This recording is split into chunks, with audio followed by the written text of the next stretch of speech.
Alright, guess what day it is?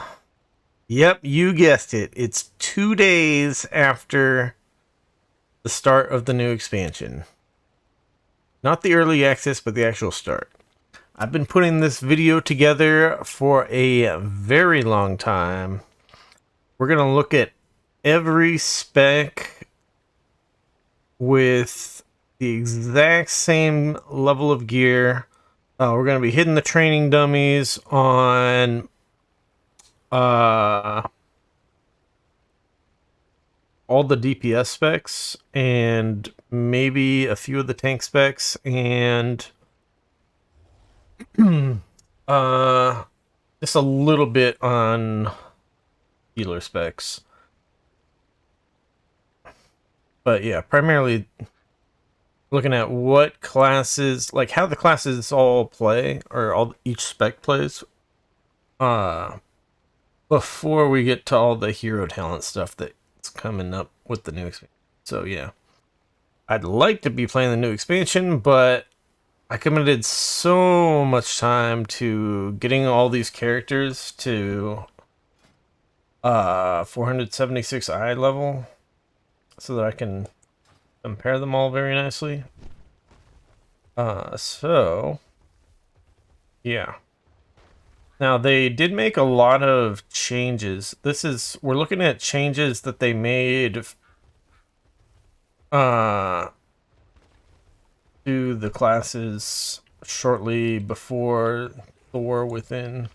So like the War Within pre-patch stuff, which is they did a lot of changes and tuning which are based on data they got from the beta, which is say that their class balance is all based around max level with the hero talents and with whatever the new tier sets are. I still hate tier sets.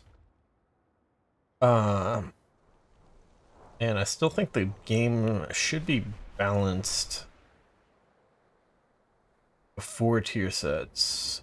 That tier sets are balanced as well. Like, it's really dumb when one class gets like 5% more damage from a tier set and the other class gets 15% damage. Stuff like that. So, in my mind, ideally, everything's balanced without tier sets, and same with hero talents. Unfortunately, there's bugs in the changes to talents that they've been doing. So they've fixed some of those, but there's still bugs remaining. So I will let you know about a couple of those in the course of this video. God damn it.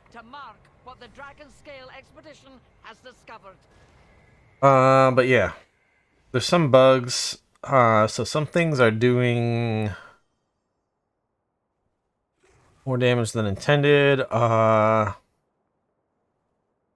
And yeah, we'll talk about the bugs that I know of. So yeah, I decided that in this video, yeah, we want to spend like 5 minutes or so per spec. So with the amount of specs in the game, it's still gonna be like a 4-hour video. So I'm gonna probably end up spending less time on the tank and healer specs, because I haven't really been able to test them so well in difficult enough content I could get a good feel for them. You can like run heroics with less gear and make it difficult for yourself, but then usually your other party members are overgeared. And I didn't want to go through the hassle of trying to run everything through X. Because yeah, the first patch notes came out like a month ago, But then they made more changes like 2 weeks ago, I think. So, yeah. And then, yeah, some of the changes, some classes actually got a little bit of changes before, uh, before the War Within pre-patch, that I'm gonna mention, like, Holy Priest got some ridiculous buffs to its, to its damage rotation. So I'm gonna mention a couple things like that, which are not actually new for the War Within pre-patch stuff, but they are very recent.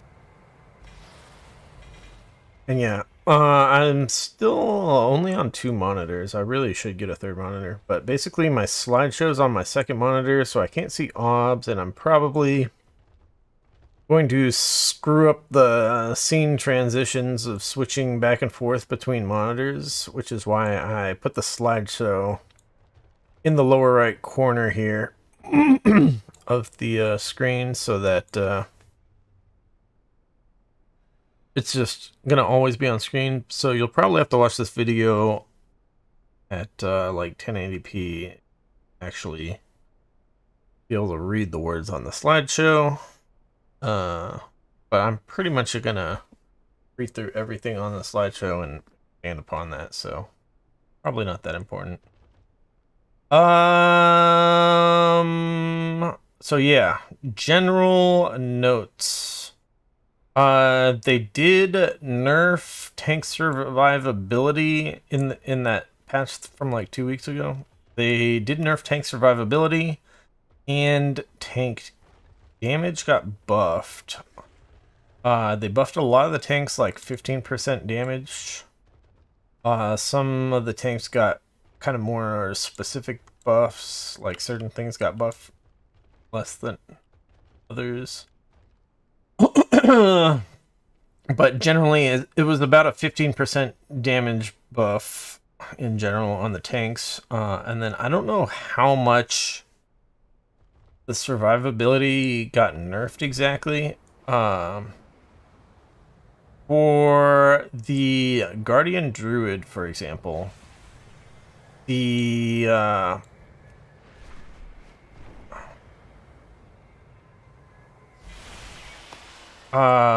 what's that called? Frenzied Regeneration got nerfed a certain amount, but in the War Within, they actually nerfed basically pretty much every percent HP heal in the game.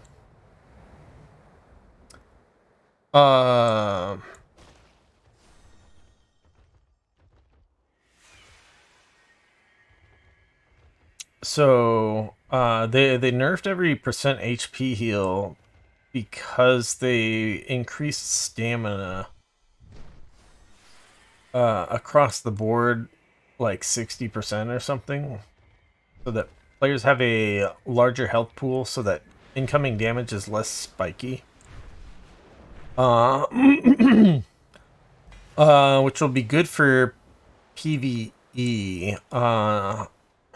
I don't know how that works out in PvP, because it seems to me like that would make it even harder to kill people while the healer's in a CC or something. But I'm not really sure how that works out PvP, but I like it PvE.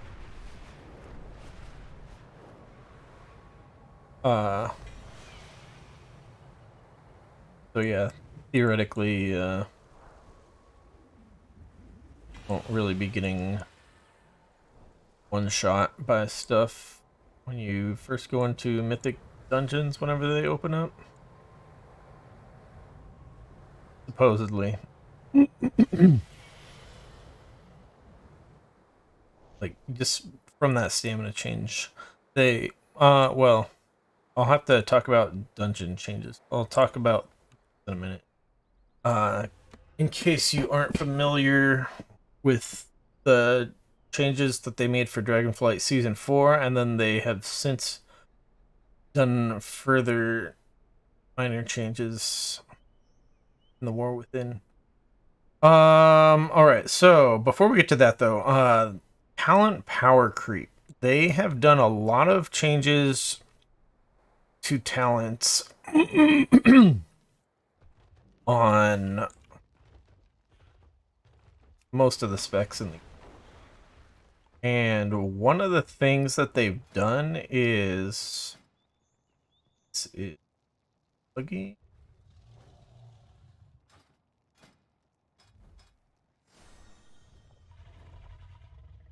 That should let's switch off to the first. We're going to just be going alphabetical through every class. I considered I've considered trying to order these as far as like my most favorite to least favorite, but changed my mind. So we're just going alphabetical. So Death Knights first. Problem.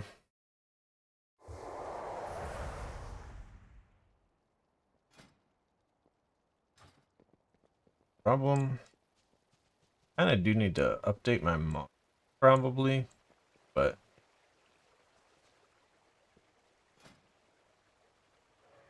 yeah, I think we're fine. So yeah, a lot of talents that were like really shitty 2-point talents, they became 1-point talents that give you, in general, they give you the full benefit for only 1 point. When I say talent power creep,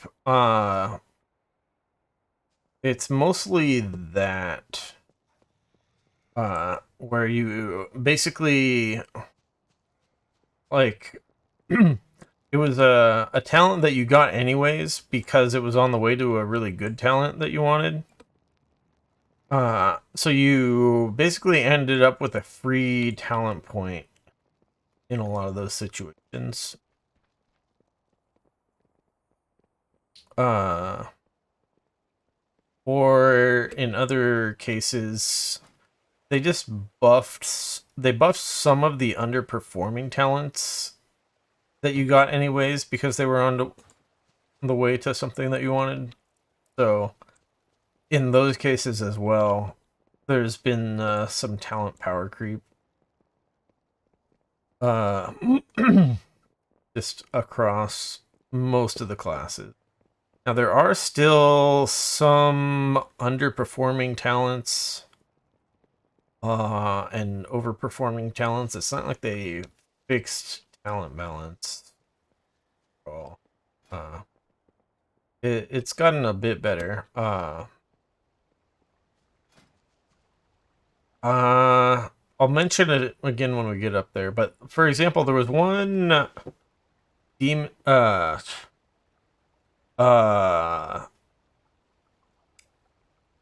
a beast mastery spec one.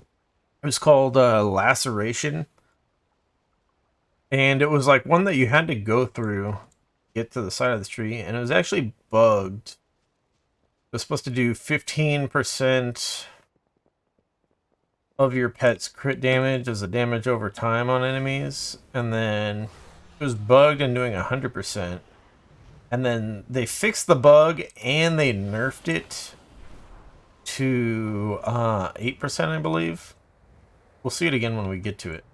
But so that talent that was bugged was doing like several percent of your overall damage, which when you think of it, it's like, oh, that's a really strong talent doing 7% of my damage. Usually talents in general, except for like the super mandatory ones, are around 2% damage, single target, and then the AoE ones are if they're less good in single target, then usually they're more good in AoE, so they might be like 5% AoE.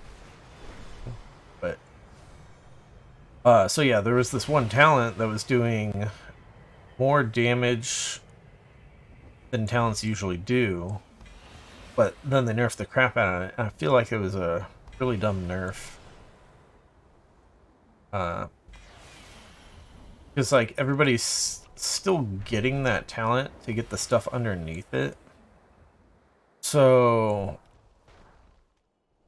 it's like it's fine if that talent is OP, sort of, because everyone's getting it anyways. You can just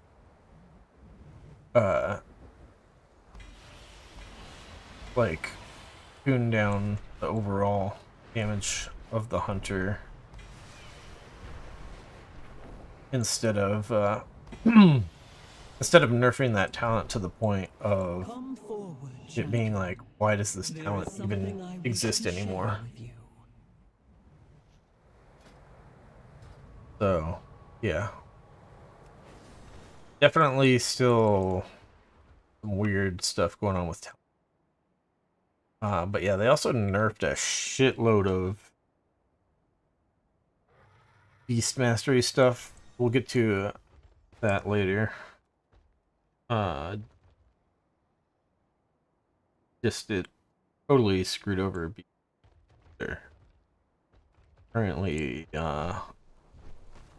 one of the worst specs in the game. There's a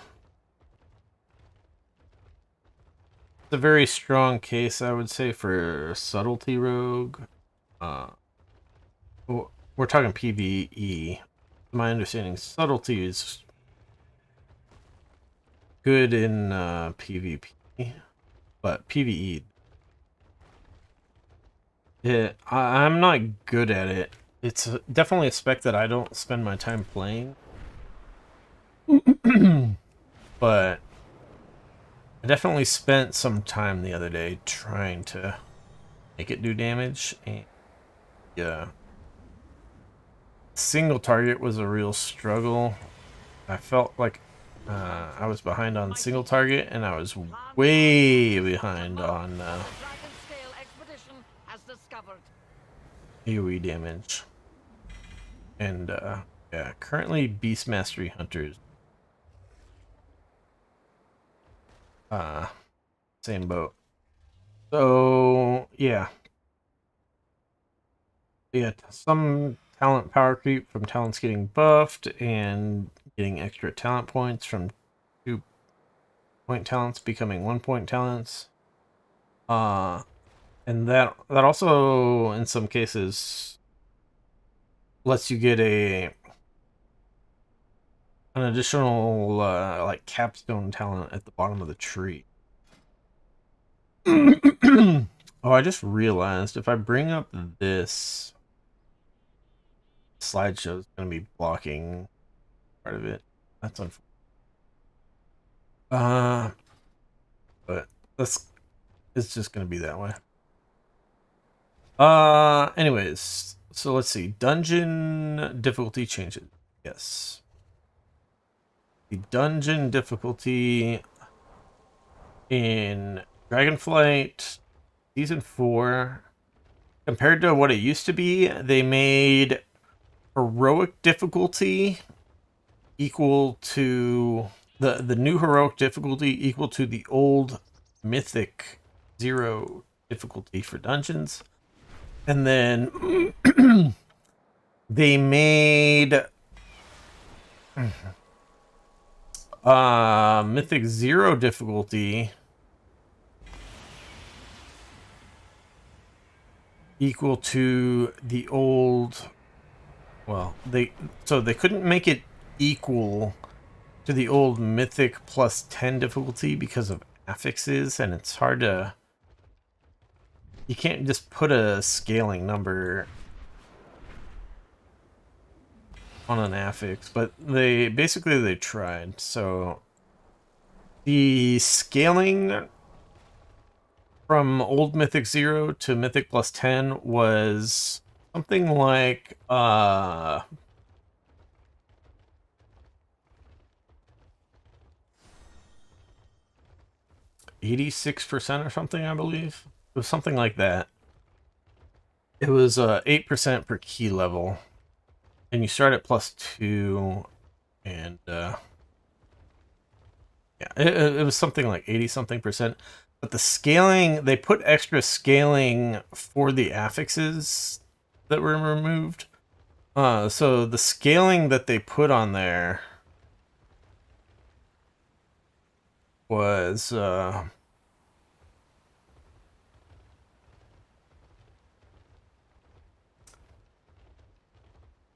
significantly more. So, so what would happen in Dragonflight Season 4 is you go into a heroic dungeon, or you queue a heroic dungeon, and get your gear, and you get your 476 eye level gear from your heroic dungeons, and then you're like, great, I'm ready for Mythic. I'm all super geared up. You could upgrade these to a higher item level with certain, well, 2 currencies. But yeah, you generally upgrading these, it's like kind of a, feels weird. It's a so one of the currencies is a time gated crest, Whippling crest, which so it's like you kind of get this decision paralysis of which piece do I want to upgrade, and then if you upgrade something and then something drops that replaces that piece that you upgraded, then you feel bad that you wasted your upgrade on that piece instead of a different piece. So like I never upgraded on any. There were ways to get a little bit better gear before going to 0 dungeons, but yeah, this is kind of there's definitely people going into Mythic at lower gear, especially if they had good gear from Dragonflight Season. But this was kind of a good item level for Mythic 0 start. But anyways, so what happened is you are blasting through heroic dungeons at this level of gear. Then you step foot into Mythic dungeons, and with all the scaling that they put on there,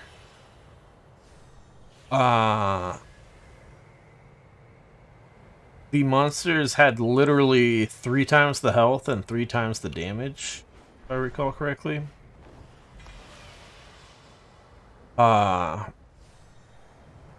So,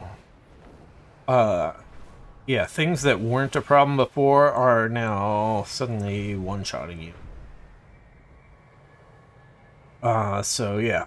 And of course, boss fights that lasted 30 seconds before are suddenly a minute and a half. So yeah, it was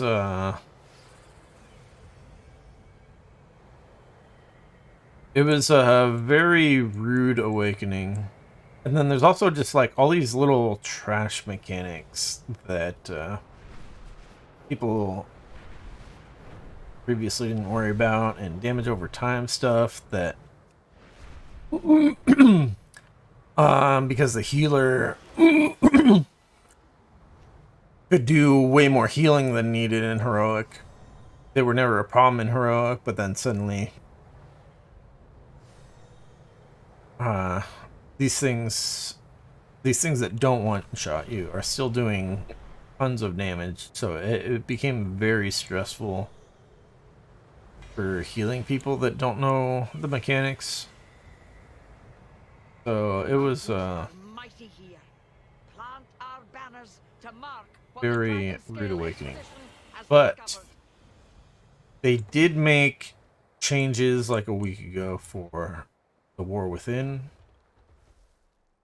Some slight changes. So they added I think it was 10% health to enemies in heroic dungeons so that people don't blast through them quite as quickly. It's still, just by the nature of the amount of item levels that you're still going to enter heroic dungeon at some certain item level, and it's going to be, you know, like a light challenge at that point. But then you're still going to end up blasting through heroic dungeons at some level of gear, and ultimately just the convenience of being able to queue for heroic dungeons always ends up with super overgeared people queuing for it. Like they'll be in like Mythic plus 10 gear, like, you know, very, very high levels of gear, way beyond heroic dungeons, and they will be doing like 3 to 5 times as much damage as I can do in my 476 gear. So it's there's always going to be a point, unless they cap gear at a very low level, or they do yeah, basically if they cap gear, or do some kind of gear scaling, like time walking, where like everybody has the same level of gear so that no one super outgears it, then heroic dungeons might be good. Otherwise, people are always going to end up over. But yeah, more health on enemies is definitely an improvement without really making it like significantly more dangerous for the lower gear players. But anyways, the other change that they did like a week ago was they nerfed Mythic 0 difficulty. I think it was 7% monster health and damage. And I think the reason they did this was not actually just to nerf it, but it was actually what they did previously. So the level of gear that you got from Mythic Zeros in Dragonflight Season 4 was increased to the old Mythic 10 level to match the difficulty. And then same with the heroic dungeons. This was equal to the old Mythic 0 level of gear. So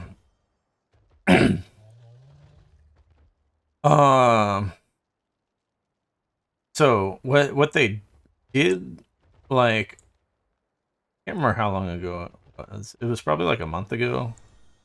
They announced that they were decreasing the gear. Probably got some right. 493. So there's different levels of gear. The champion tier of gear. The Mythic 0 Season 4 gear was dropping champion 1 of 8. Now in the War Within, it's going to be dropping veteran 4. So they decreased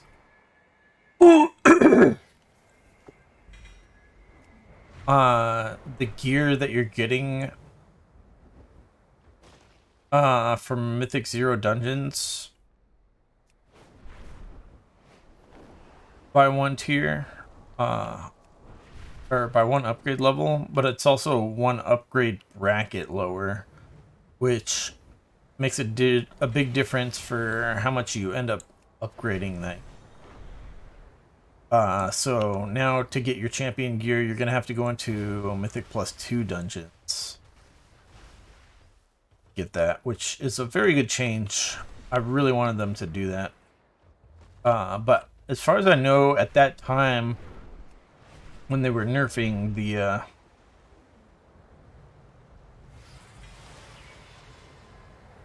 mountains are mighty here. when they were nerfing the drops for the war within Season 1 Mythic Zero Dungeons, they hadn't actually reduced the difficulty. The new lower rewards level. This 7% monster damage and health, I think, was just to match that rewards. But yeah, it's gonna be slightly less jarring going from heroic to Mythic Zero Dungeons, but I think a lot of stuff, yeah, I think it's gonna still be like a massive problem for the healer when people don't know mechanics. So they're gonna be taking loads of, but like I said, with the stamina increases, I think people aren't gonna be getting one shot anymore. It's hard to say. I don't know how difficult the new dungeons are compared to like Dragonflight dungeons. So yeah. They might have designed stuff that still just shot you. I have no idea.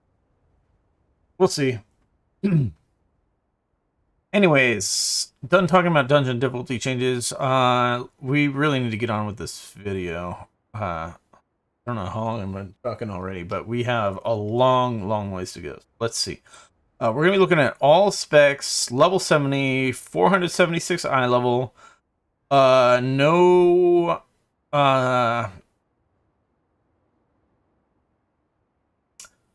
No enchants, with the exception of the Death Knight. They have their rune forging stuff, which is like part of their class. So they're gonna have a little bit of a slight advantage, I guess you could say, as far as that. I could have put enchants on everybody, but I decided not to. But yeah, no tier sets. You can't have tier sets at this item. Let's see. No gems. And yeah, we're using on use trinkets that we're not going to use. So all we're getting from our trinkets are the passive stat bonuses. So it's just main stat on all of them, except there was like one or two specs where I couldn't get a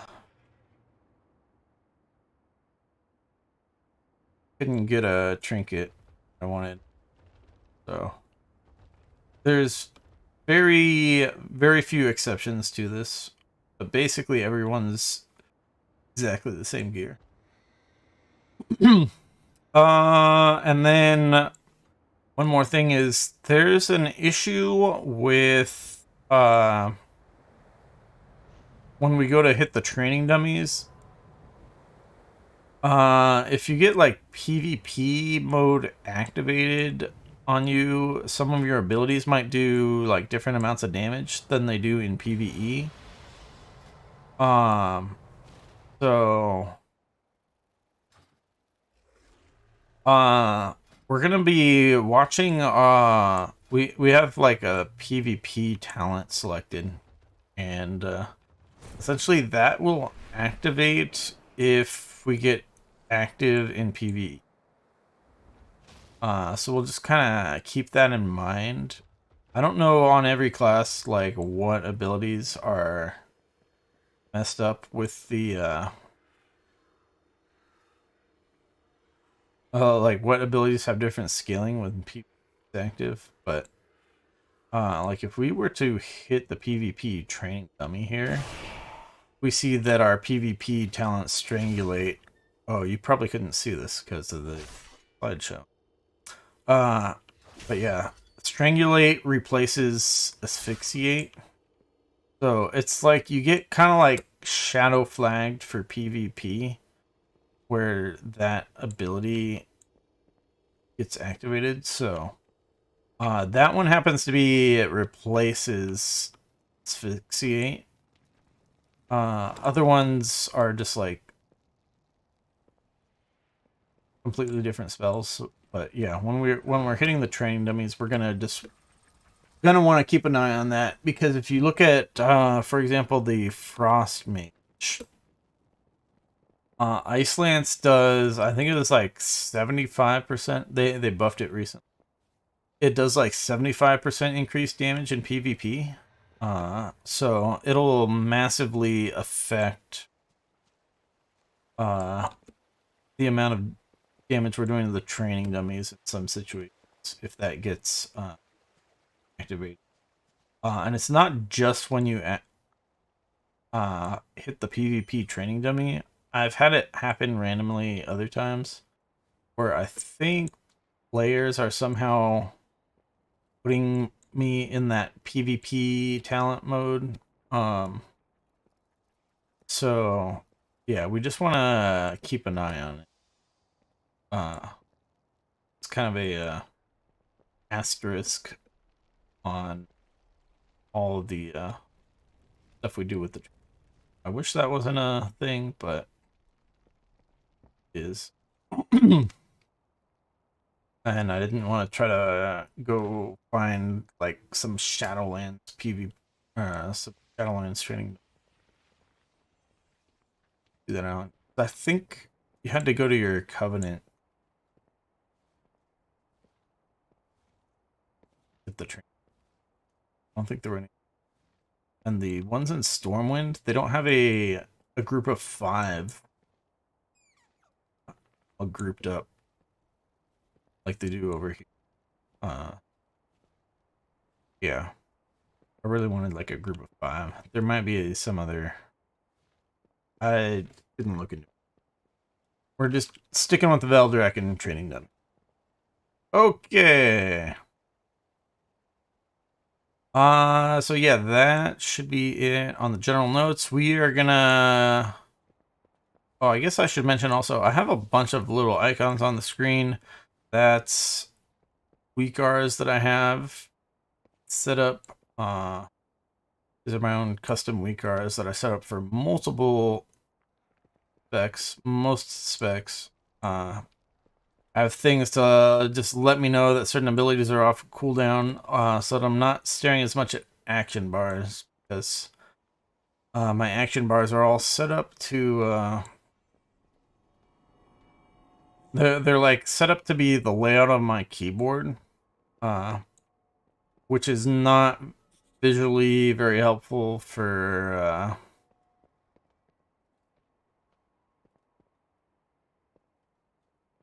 grouping them in useful ways. How I would act on my screen if I were to be looking at. I would want all my defensives to be kind of separate from my main rotation stuff, and then all my big major cooldowns I would want to be separate from that. Like major offensive cooldowns. So not necessarily in the spots on the screen.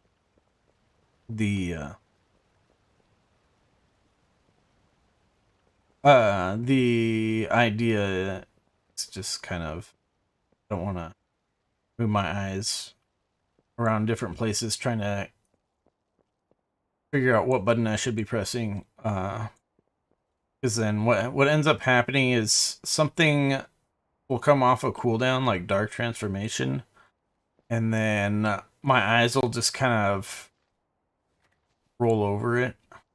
I won't press it for like a minute. That's not good. All right, let's get to the blood decay. So yeah. We're doing all the classes in order, all the specs in alphabetical order as well. All right, so yeah, we're using Rune of the Stone Skin Gargoyle on this one, which is a defensive one, but it also increases all stats by 6%. So it's a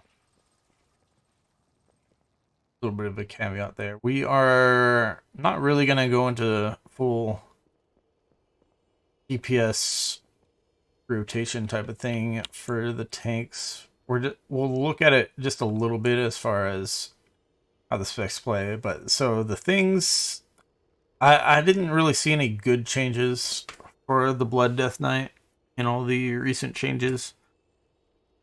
What I don't like is Cleaving Strikes still is part of all specs for for Death Knight. So I'm gonna complain about it on Frost and Unholy as well. For the Blood Death Knight, its Heart Strike hits up to 3 additional enemies while you remain in Death and Decay. And of course, you don't have 100% Death and Decay uptime. So it's kind of like Sweeping Strikes for Arms Warrior, where you don't want to use your Death and Decay until you're ready to spam Heart Strike, basically. So yeah, normally your Heart Strike.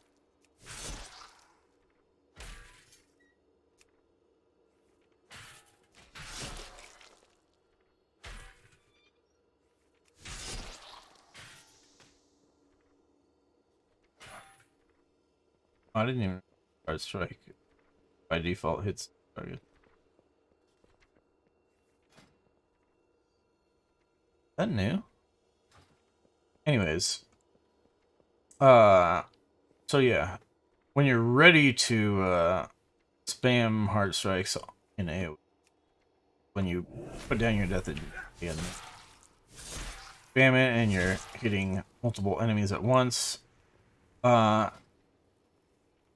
Then of course there's lots of different things, but one thing you really want to do as the Blood Decay, well, yeah, well, let's go back. So that's my complaint about Cleaving Strikes. I just hate that gameplay of having to put down the death, kind of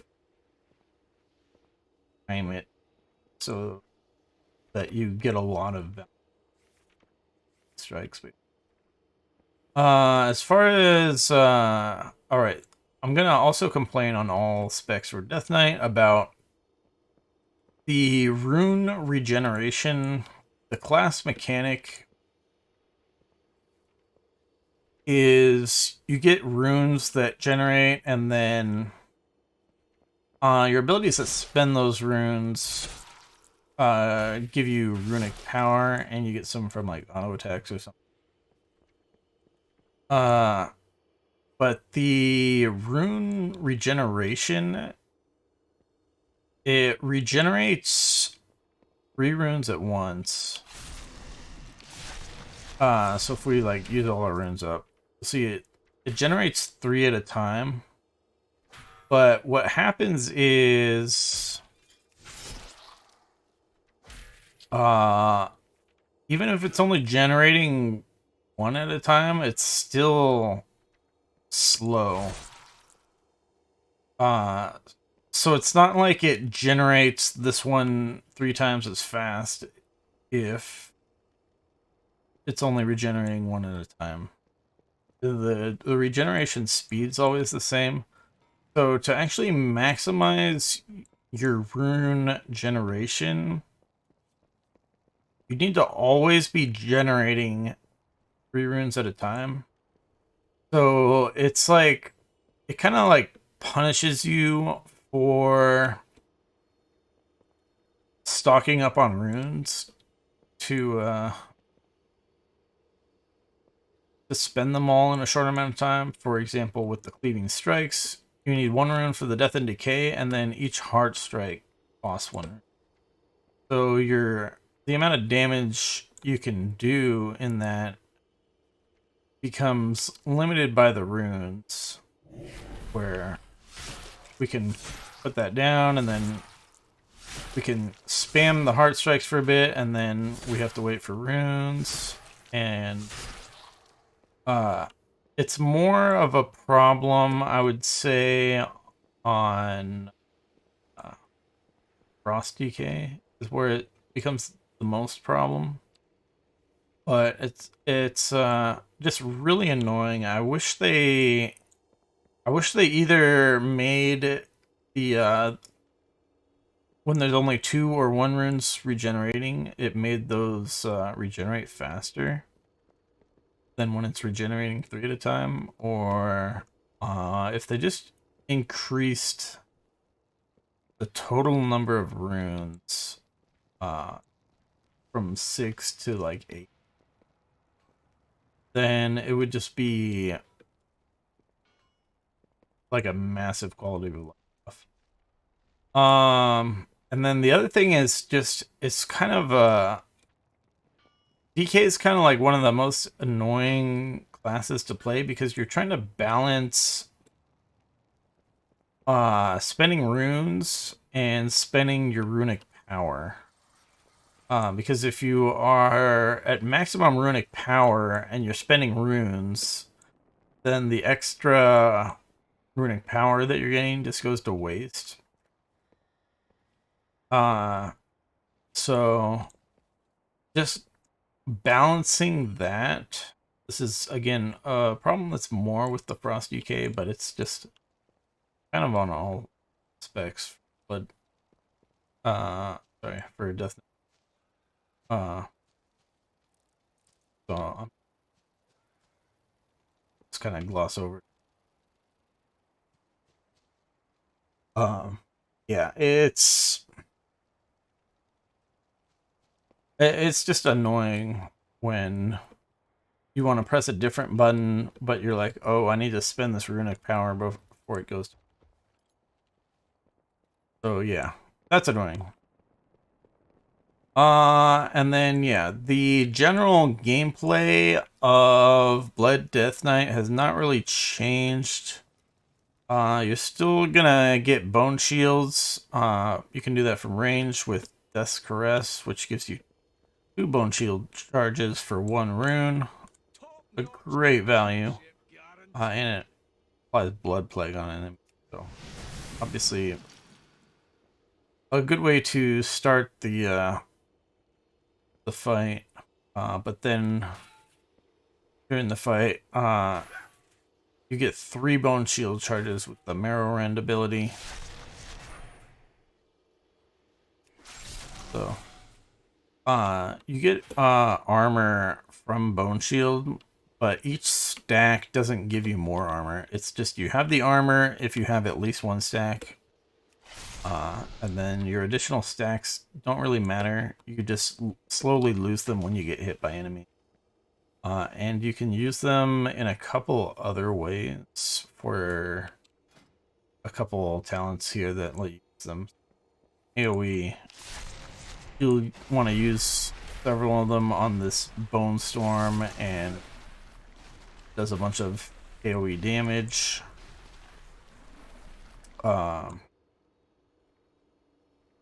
So you still want to use Dancing Rune Weapon, which gives you parry chance and will attack with her Blood Decay. So you'll summon your rune weapon, and it will mirror your attacks. Help you do lots of damage to that stuff's still the same, and you still have Blood Boil, which is a pretty decent. Well, it applies Blood Plague in AoE, so you definitely want to use that. But the cooldown's way shorter than the Blood Plague duration. But the actual upfront damage of Blood Boil is somewhat decent as far as AoE damage goes. And it doesn't even cost runes or anything. So in AoE, you kind of do want to spam this basically as frequently as possible. Keep it on cooldown. But obviously, when you have the death and decay down, you're gonna generally prioritizing Heart Strike. Get as many of those Heart Strikes in as you can before the death and decay disappears. But yeah, that's pretty much it. But then yeah, the last thing though is what they actually changed with the Blood Death Knight is your Death Strike, which is your power spender, which heals you.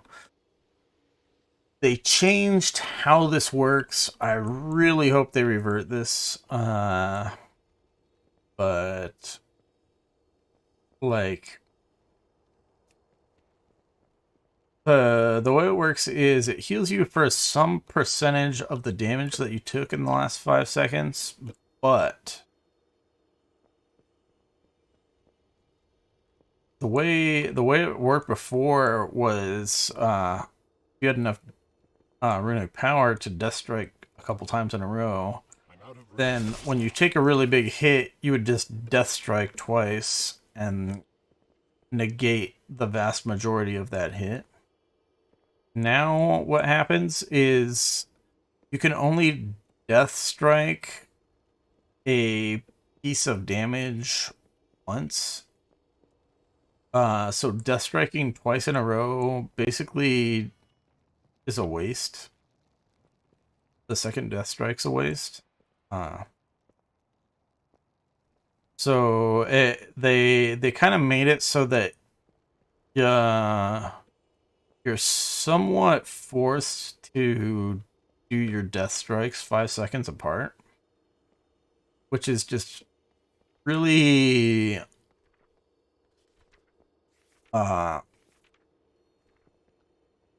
awful, awkward game, basically. They did put on, if we go attack this guy over here, he'll attack me back. They did put on this new buff, Coagulating Blood, which keeps track of how much damage or how much healing you'll get from your Death Strike. It does heal you a minimum of 8.5% of max health, but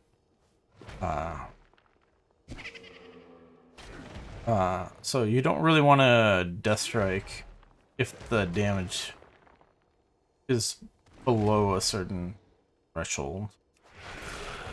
But yeah, the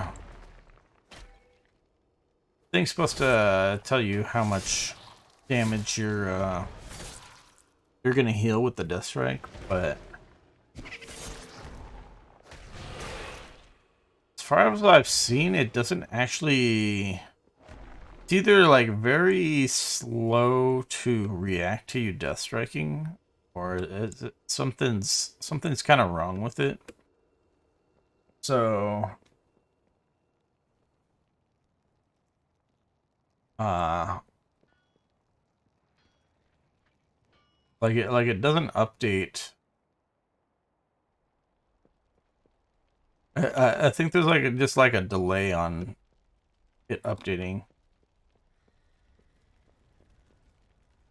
So it's not does not seem reliable. I think you want to still just kind of wait So you take a big hit of damage and then get your death strike. But you know, like watch your health bar type of thing instead of trying to watch that buff.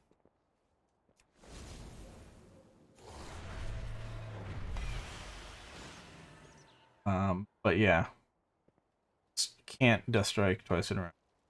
Oh, and also they reduced the runic power generation from dancing, as the whole dancing rune weapon with the death and decay and heart striking everything that used to give you a lot of runic power.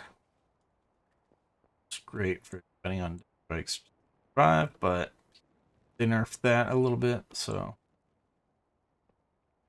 anyways, let's move on. We have only like 40 other effects to look. Let's go. Frost, Death Knight.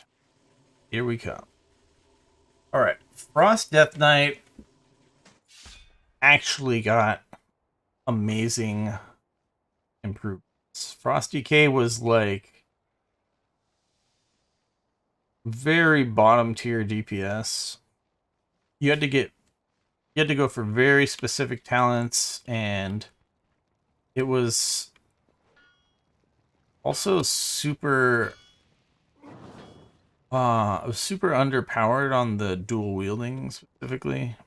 Now I have not tried going two-hander with the since the little rework that they did. So two-hander might still be better. Because they didn't really change much, but reason I like dual wielding specifically is for the rune forge. So there is a bit of balance issues with the rune forging, where Rune of Razor Ice is kind of,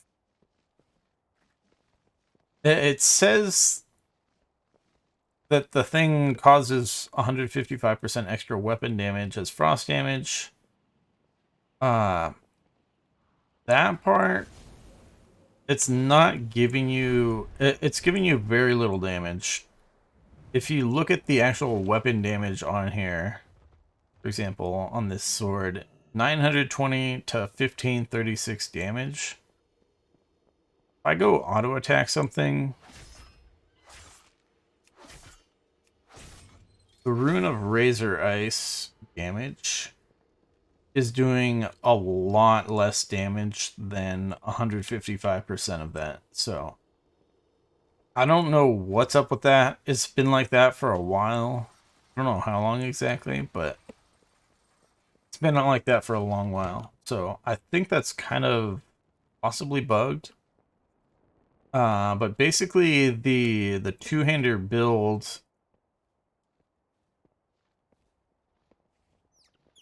that people have been doing uses Rune of the Fallen Crusader because the strength buff that you get is just freaking massive.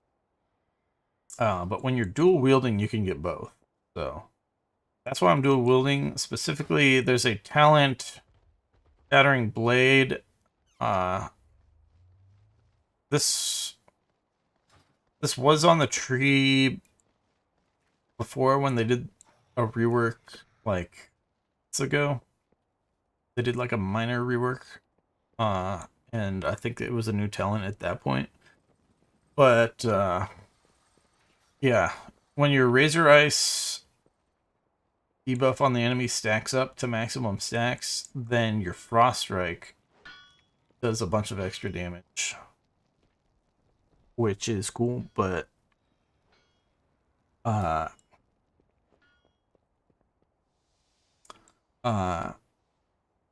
yeah, you basically, to get good value out of that talent, there's a couple other ways you can apply Razor Ice buff, but having it on the the weapon helps a lot too. Pretty much now, I only Frost Strike when I have all 5 stacks. Works out pretty well.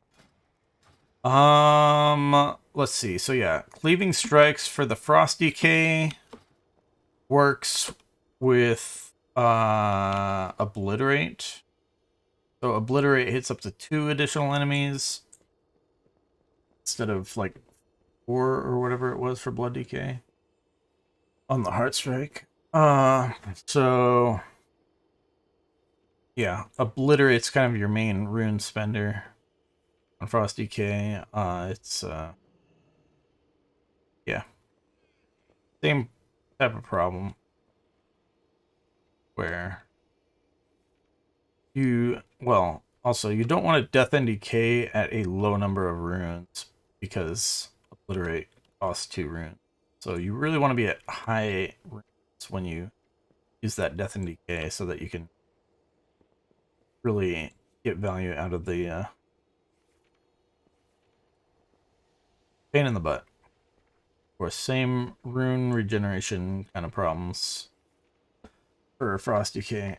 Frost Decay specifically, though, they do a ton of burst damage inside a window, which is their Pillar of Frost cooldown. So increases strength by 30% for 12 seconds, and then that gets extended a little bit, whatever, from talents, but most of your damage happens during that time. So it's very important before you press that button that you have a bunch of root. And really you want to have at least 1 proc of killing machine ready to go. So on my weak RS setup, that'll be like a little red line thing. So it stacks up to 2. All right. So yeah, you really want those killing machines, at least 1, before you hit Pillar of Frost. Anyways, other things going on with the Frost Death Knight. Chill Streak. There was a tier set bonus that made it bounce off yourself if there were not additional enemies nearby. It's back to only bouncing between enemies, so it's completely useless in single target, which is lame. And then, yeah, the 2 capstone talents down here feel mandatory, which really hurts your choices in the tree. That you can get Shattered Frost if you want, like I'm doing, which I really like this talent. It makes your Frost Strike, when it does the Shattering Blade thing, do cleave damage or like AoE damage. So I'm using that instead of Glacial Advance. So I'm not using Glacial Advance at all. Now, the reason I'm saying these ones are mandatory is Obliteration's basically mandatory, and then because this helps you get lots of damage in the Pillar of Frost window, and then that makes this talent really easy to get, of course, and this talent, free Glacial Advance, is super good. And of course, Glacial Advance applies a stack of Razor Ice, so that was one of the ways, like I said before, that you can apply the Razor Ice debuff to enemies without the Razor Ice enchant. And then, so the other way to do it is the Howling Blast with the Rhyme thing. Rhyme just makes the Howling Blast upfront damage a lot more.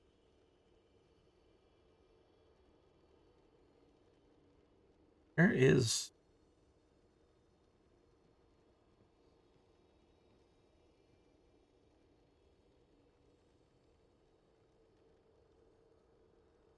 Maybe Rhyme's a passive that's not in the tree. So that you...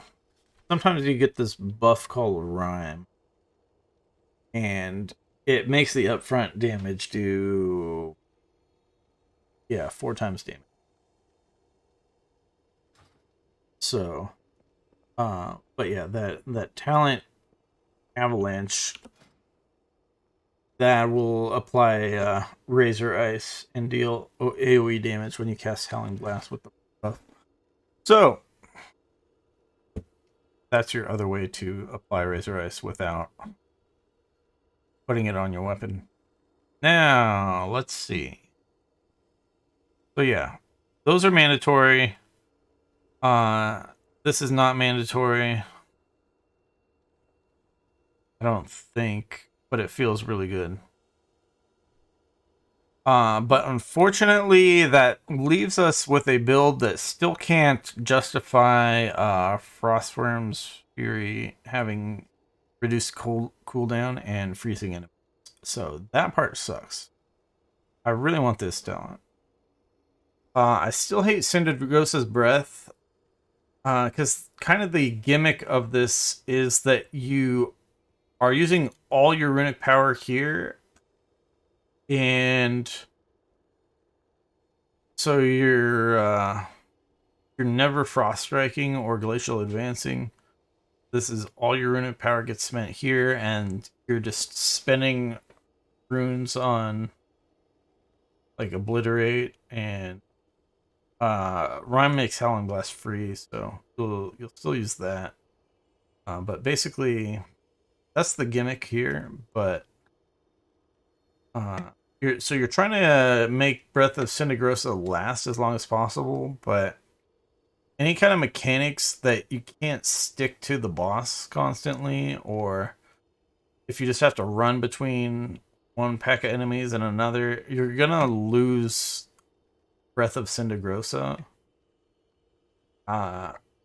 With it not really being in your control. So I feel like this should only have like a 30-second cool. I really think the design of this being 2-minute cooldown is just a massive hell. So hopefully one day they make it a much shorter. They might have to get rid of the generates 2 runes at the start and end part, but it's not even important. So yeah. Anyways, what's important about this one? Well, this extends Pillar of Frost, and then this one, Icy Death Torrent.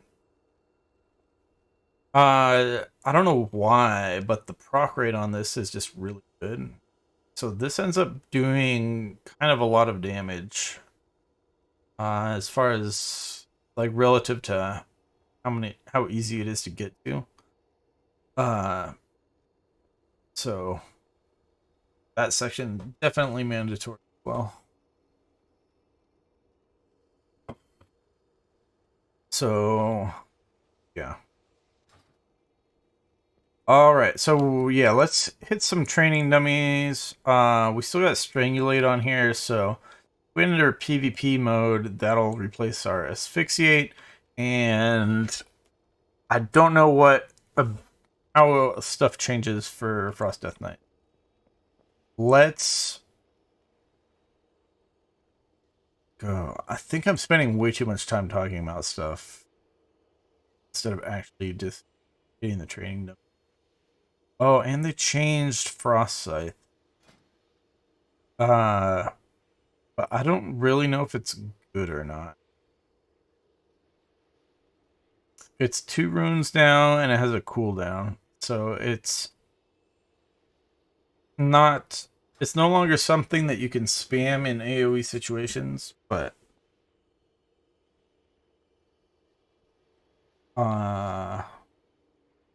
I don't know if it even uses killing machine. But anyways, yeah, we're gonna hit the training dummy single target, and then we'll hit the AoE ones.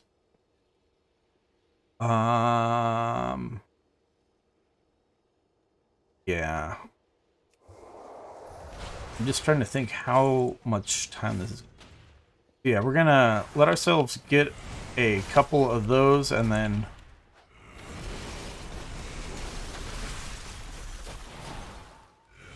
we'll birthday. So I didn't really explain the weak cards, but I don't think I can really do that while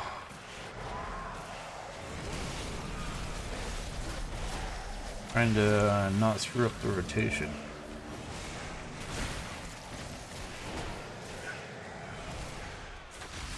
Yeah, we can spend a little bit of runes while Pillar of Frost comes back off the cooldown, and then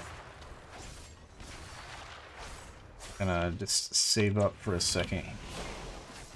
Go again. Up a bit. I totally.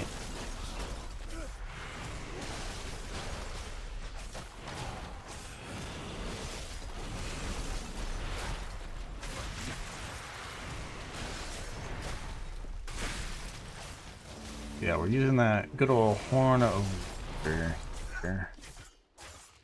Certain to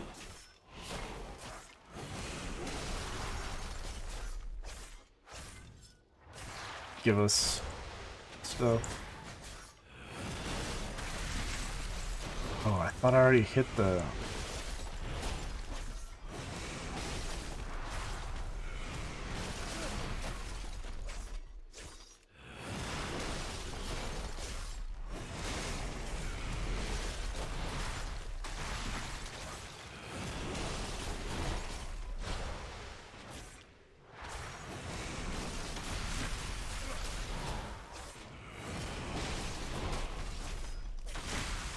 Yeah, Rhyme's good, but it's not super high on.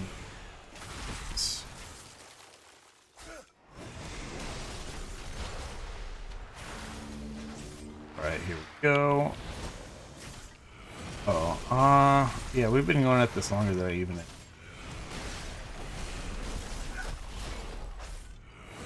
I never even summoned that guy. So yeah, generally across EPS specs, most of them are doing from what I've been doing with this amount of gear. Oh, I didn't use Empower Rune. Totally just botched it. But yeah, most of them are doing a little over 100k DPS.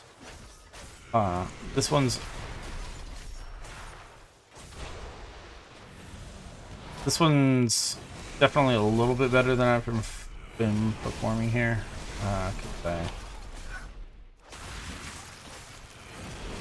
Super.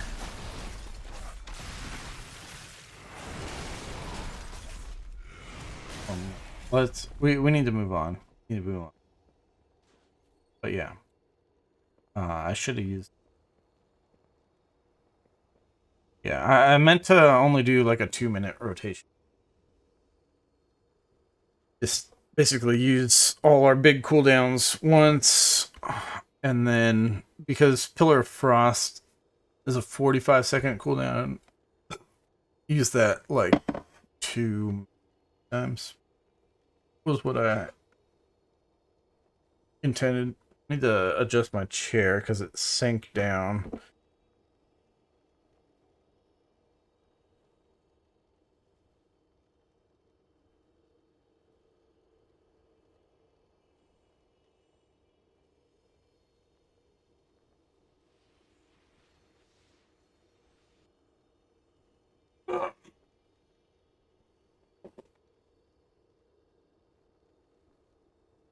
There we go. My chair kind of broke like a couple weeks ago. It's been doing the thing where it slowly sinks down over time for a long time, but a different part of it broke where the part that locks in the tilt of the seat of the chair stopped working. So now I have to like awkwardly balance in the middle. Like if I lean back, it just tilts back all the way, or if I'm too far forward, the chair tilts forward, and it's just really a pain. I need a new chair. Anyways, AoE damage is basically the same, except well, we really want to make sure we get Remorseless Winter, because that's pretty good AoE damage, but we have to get our Death and Decay down for the Cleaving Strikes. That's very important. So we want to make sure we do that basically right before we do the Pillar of Frost pop-off stuff. And then the other thing is... well, yeah, we could look at this super quick. If you can read that, great. But yeah, like as single target, you see there, Icy Death Torrent did 10% of my damage. Like I said, it's a lot of damage. It's mandatory. They might nerf it. They already nerfed it a little bit. I thought they would nerf it a lot more. Yeah. Fine. But the other thing here, though, is... so, since we do have two ways that Razor Ice is being applied to, in AoE, we can actually switch targets to Frost Strike more often, which, it's kind of ridiculous. So yeah, using this method, we actually get one of the best AoE damage specs here in the Frost Decay, right? So I really like how it works out. Yeah, let's go in.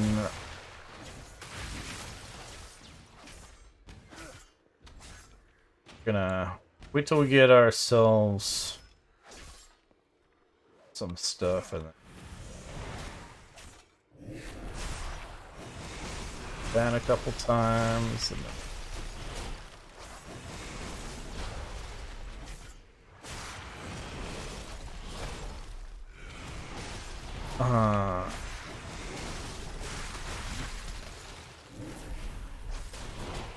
it's kind of a busy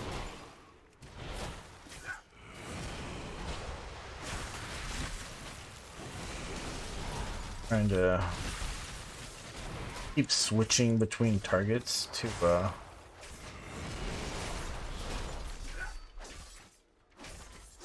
alright, our Pillar Frost is back up, but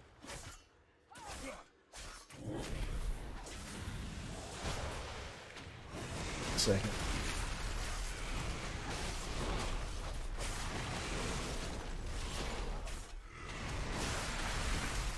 So yeah, it's like this.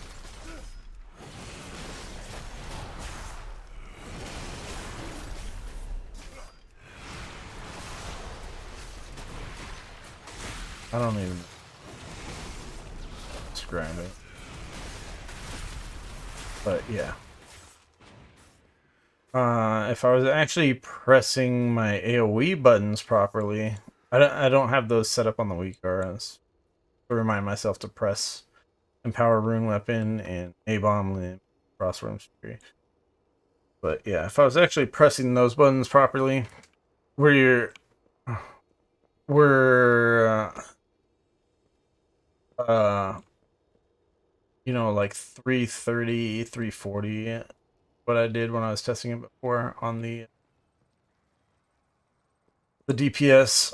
So so you see here in the AoE, the Icy Death Torrent just really pops off, like way more than it probably should. Uh, but yeah, the ability to tab between different targets to frost strike more often helps, because uh the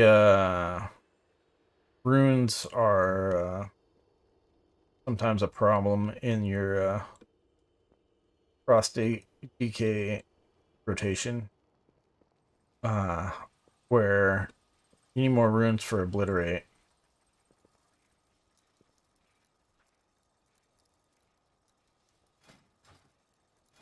The frost striking, I forget what talent it is. There's something where it's like during, oh, here it is. Yeah, obliteration. While Pillar of Frost is active, Frost Strike and Howling Blast always grant Killing Machine and have a 30% chance to generate a rune. That just helps you regain runes so that you can spend them during Pillar of Frost. The Horn of Winter also helps, but it uses a GCD, so you really want to avoid using this during Pillar of Frost. Have to. Uh, it kind of seems like it would make sense to use Horn of Winter on cooldown, but just to maximize the amount of value you get out of it. But it's actually not that strong of a button.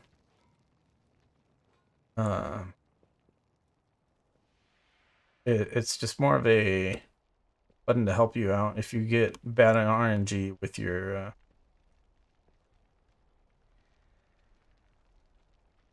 rune reset stuff. There's also a chance for Obliterate to run itself. But anyways, Frosty K, we are moving on. Go! Unholy! So yeah, Frosty K is actually way better than it used to be. It's super impressive if they don't end up nerfing it back to like bottom tier. All right, Unholy. All right, still have Claiming Strikes for Unholy. In this case, its Scourge Strike hits up to 7 additional enemies while you remain in death and decay. So Scourge Strike does not do that much damage, but what it does do is it bursts a Festering Wound on enemies. So the main way that you apply Festering Wounds is Festering Strike, and yeah, that's not new. But yeah, we do get Defile here. I guess maybe I should have mentioned I'm using the talents that I like. On all the specs here, but in some cases I might be using bad talents. I haven't, you know, when you're trying to play a little bit of every spec in the game, you don't get to spend a ton of time with them. So there's a little bit of experimentation going on. Some classes more than others. And I didn't like look up any guides for like the build or whatever, but yeah. Leaving Strikes still sucks. Rune regeneration still sucks. Although I feel like it's not as big a deal on the Holy DK. You do have to do cleaving strikes more so if you're getting the talent that lets you spread your festering on enemy. If you're not doing that, cleaving strikes, you're not really applying festering wound to lots of enemies, so it's not as important to maximize cleaving strikes with the spirit strike. There is a festering scythe, which that would, if you are to this, then that would again very dependent on strikes. I only tried it like briefly on the train dummy and wasn't really a fan. Not gonna do that, but it's very much a feeds itself type of thing. To be able to festering scythe a lot, you'll want to go bursting swords, AOE, festering are trying to do that. But I'm not doing that. So, what's actually new about Holy Death Knight though is that there's there's an abomination thing which replaces Army of the Dead, which is, I think this is undertuned currently. The melee damage of the abomination is not very good. It doesn't do actual AoE kind of damage. All it does is it applies the virulent plague, virulent, however you pronounce that. Which is kind of like this is like your howling blast for Unholy. Same sort of thing. So really, it doesn't really add to your DPS per se. And originally it came out, it didn't cost 1 rune, but now it costs 1 rune. So it's not even like it's really saving you the rune cost of casting Outbreak. So I really think they need to buff that guy to like actually do leave with his melee attack or something. I really don't like that current. So I'm still sticking with the regular Army of the Dead. This used to be like a 10-minute cooldown or something that gets reduced from, I don't remember if it was like from Death Coil or from just sudden death procs, sudden doom.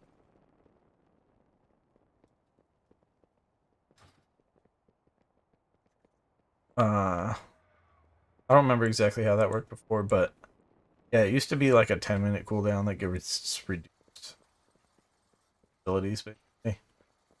And now it's only a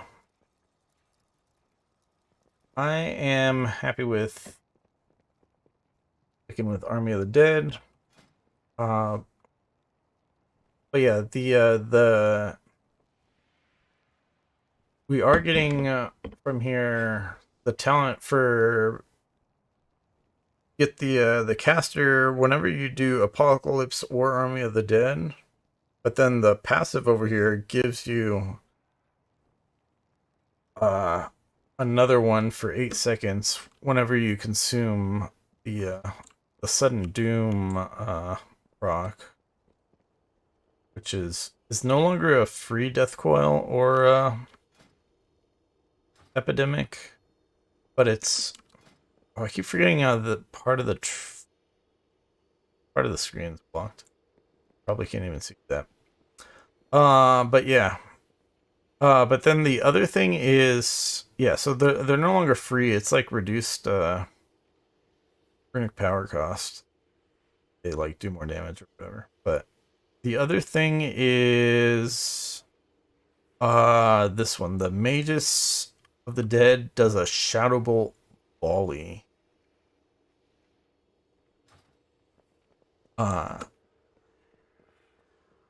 So you get some pretty good AoE damage from that. So yeah. So single target. We're gonna. Well, we've got we've got some damage buff abilities, and we're gonna use our Army of the Dead. We're gonna use Dark Transformation, which makes our ghoul bigger, and we get the little fiery chains to the ghoul, and then we also get the Holy Blight, which is a passive now, which goes off of the ghoul for AoE damage. And we want to make sure we keep up Virulent Plague, because we're also using the talent where it applies Frost Fever and Blood Plague. Then yeah, we want to use Apocalypse as much as possible. This used to be summons one dude per popped Festering Wound. Now it's now it always summons 4 dudes, and it'll pop up to 4 wounds. But it's just a little bit of a quality of life. But you still can't actually use it if you don't have any Festering Wounds on the target, which is kind of weird. But yeah. And then Defile does actually a lot of damage per rune. So we do want to use Defile. And then of course A-Bomb Limb does lots of AoE damage, so there's definitely lots of buttons to press. I'm just kind of going through everything, I guess, to remind myself how to play all these specs, because oh my god, I have been switching between specs so much that it's hard to remember. So yeah, I'm probably gonna botch a lot of these specs. Oh, and this applies for Festering. So this is actually like a pretty good way to start the fight if you aren't starting the fight from range with the Virulent Plague. I'm gonna kind of just pump all the buttons here and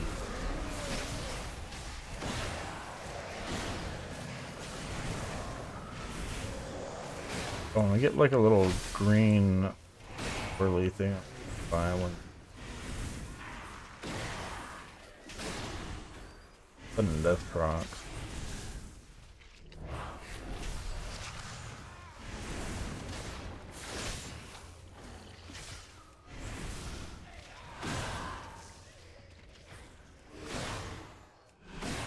Yeah, our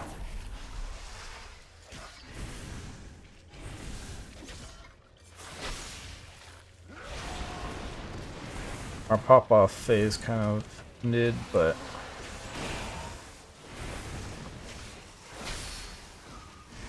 we got a little...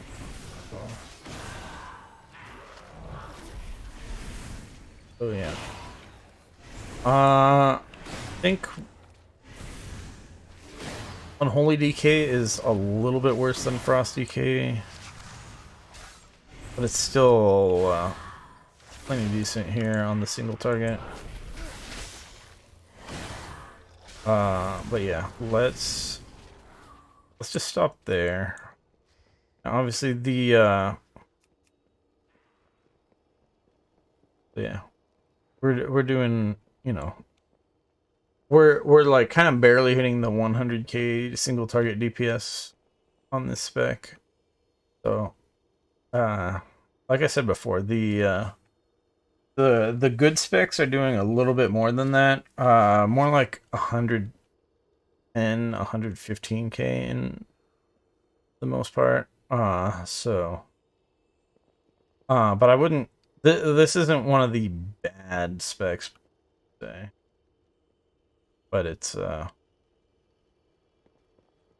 not super great. It feels like you're doing a lot of stuff, and not getting that rewarded for it.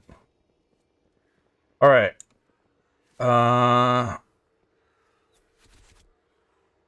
We'll try to hit the cleave training dummies here. But yeah, it's not. We've got some AoE damage, largely on the Dark Transformation, and the Defile is gonna really do a lot more here in the AoE situation. And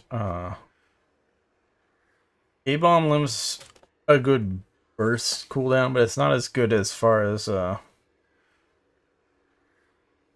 long-term AoE. So the Dark Transformation, like the chains, I think that's the one called Unholy Pact. And then the Unholy Blight dot, which the Unholy Blight dot applies Virulent Plague so that you don't have to cast it Outbreak, so it kind of saves you a rune. So we get a lot of good AoE damage from Dark Transformation and Defile, basically, that's happening here. And of course we're gonna get in a little bit of Cleaving Strikes, Scourge Strikes here. But yeah, we don't have, we're not going like full Festering Wound build, so it's not going to be that good. All right. But still, oh, and we're going to be using Epidemic, of course, instead of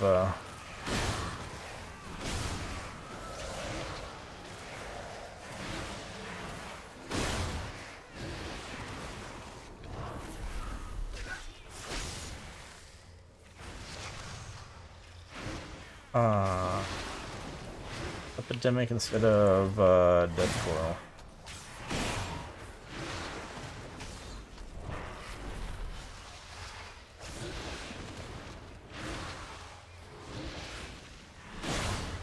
Alright. Thanks, Booker. Of ourselves. Apocalypse. That guy up again.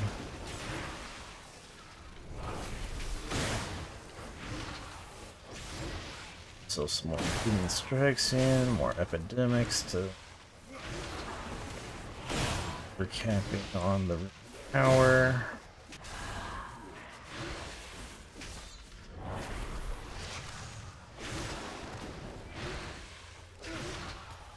Like I said before, a whole lot of AoD.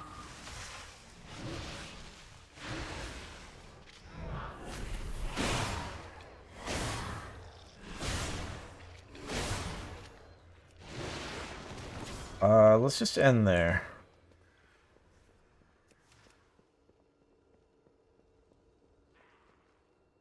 Alright, so yeah, top damage is the Virulent Plague, and then Epidemic, and then the Frost Fever just getting applied Virulent Plague with our build here, and after that's the Defile. Like I said, doing lots of damage, and then yeah, the Mage,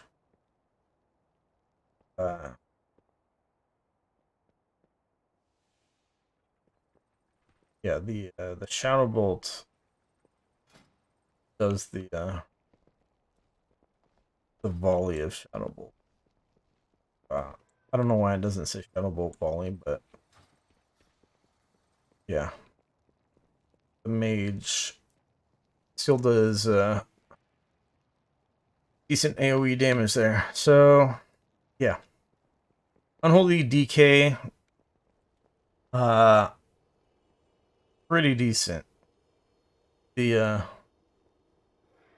it's not as awkward, I would say, as the Frost DK as far as the having to tab between targets to get the most out of the Shattering Frost. So yeah. Anyways, let's move on to class number 2 now that we've spent probably like an hour just on Death Knights. God, am I gonna get any sleep? So yeah, we want to get all the way down to this guy. The warrior is gonna be our last one. So we gotta speed this shit up. We really need to. Alright. Good thing about Havoc Demon Hunter is they buffed I-Beam a lot. Bad thing is the throw glaive talents still exist. The throw glaive talents were used when there was a tier set bonus that it automatically cast a throw glaive when you press blade dance. So it was like free extra DPS on your blade dance. But without that tier set bonus,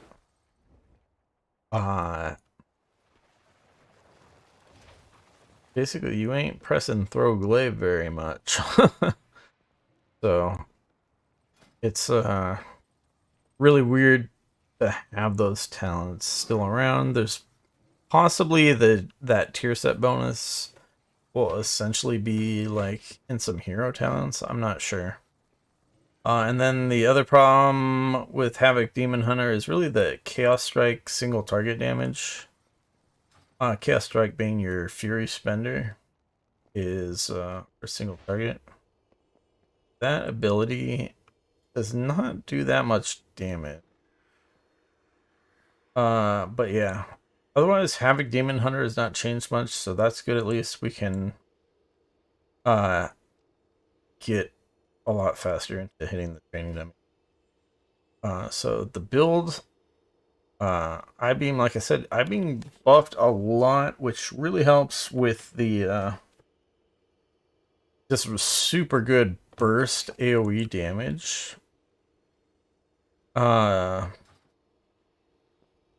Which is just like super good in dungeons, basically. But it's actually not good in single target, so we are gonna be kind of crappy on the single target here. We are not doing a couple talents over here that are a little more awkward to play, but we're still using Tactical Retreat, which makes Vengeful Retreat give you a significant amount of fury. So that's a couple, it's a couple Chaos Strikes of fury. So it's a button that you do want to press, basically on cooldown.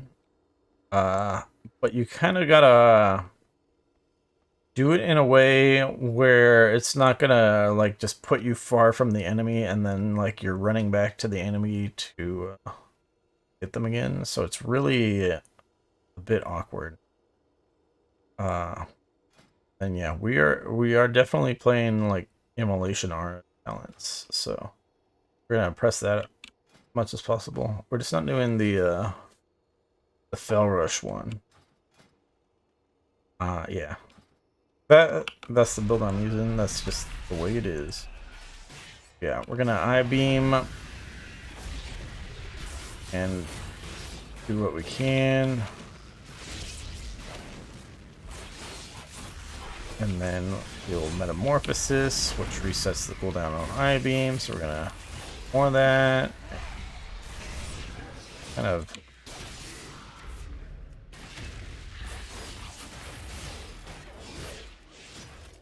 Just kind of pressing.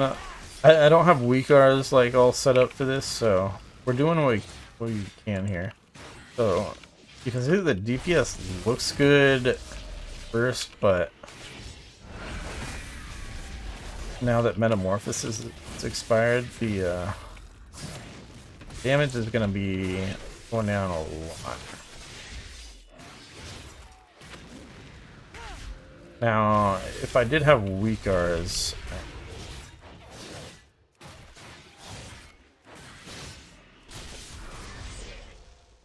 right there. So, what I do is I tend to Vengeful Retreat, and then I use Fellblade to get back to the target. But if you're too close to the target, the Fellblade doesn't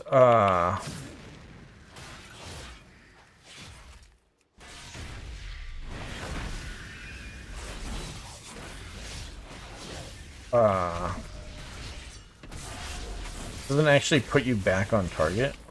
Like, it doesn't interrupt the backwards leap of the Vengeful Retreat. So you kind of gotta wait just a little bit to time it, right? Sure. Ideal. So yeah, as you can see here, our single target DPS has dropped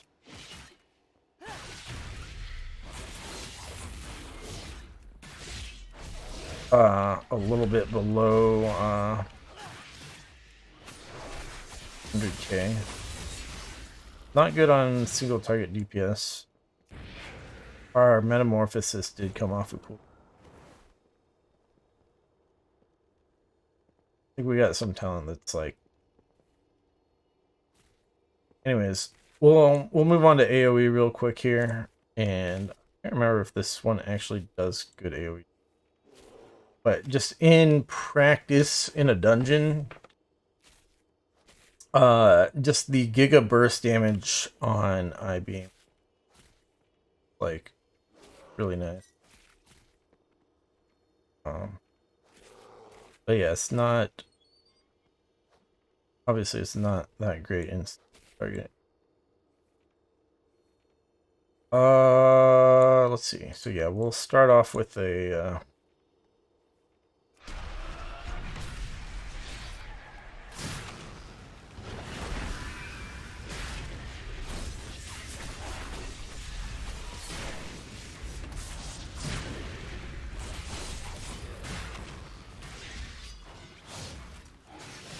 So yeah, the whole Blade Dance being on cooldown thing kind of causes problems. I don't know if you actually want to Fell Rush.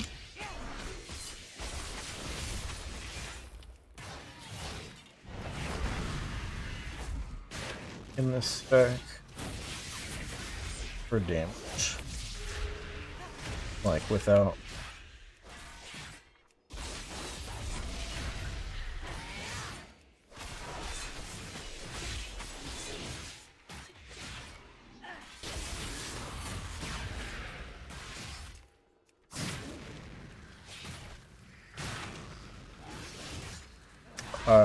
The talent for Immolation causing me to Fell Rush to do a lunge check.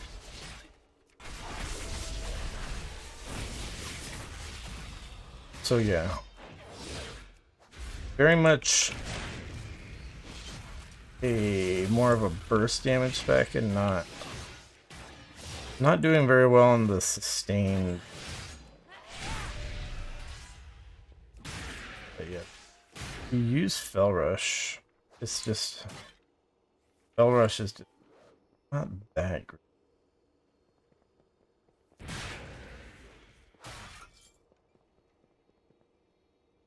You get crits, it doesn't look that bad, but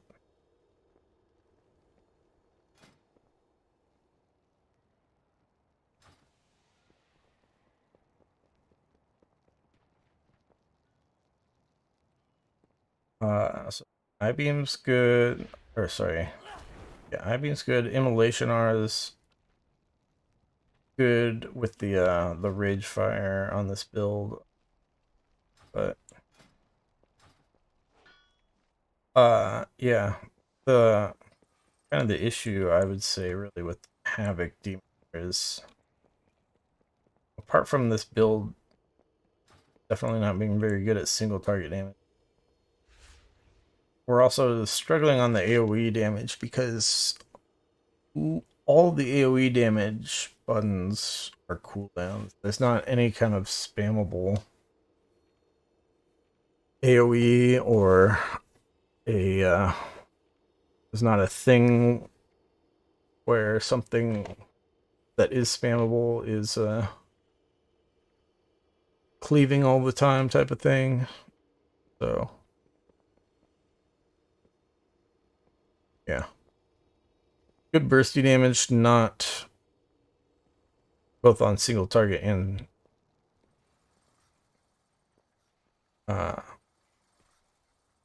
AoE, but really not that good on sustained damage.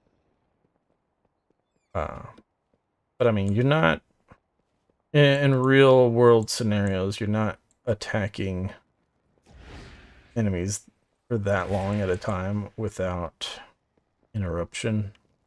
So, like, the maneuverability of the Demon Hunter to be able to, like, get back on target compared to other classes probably helps a bit as far as, like, real world actual yes.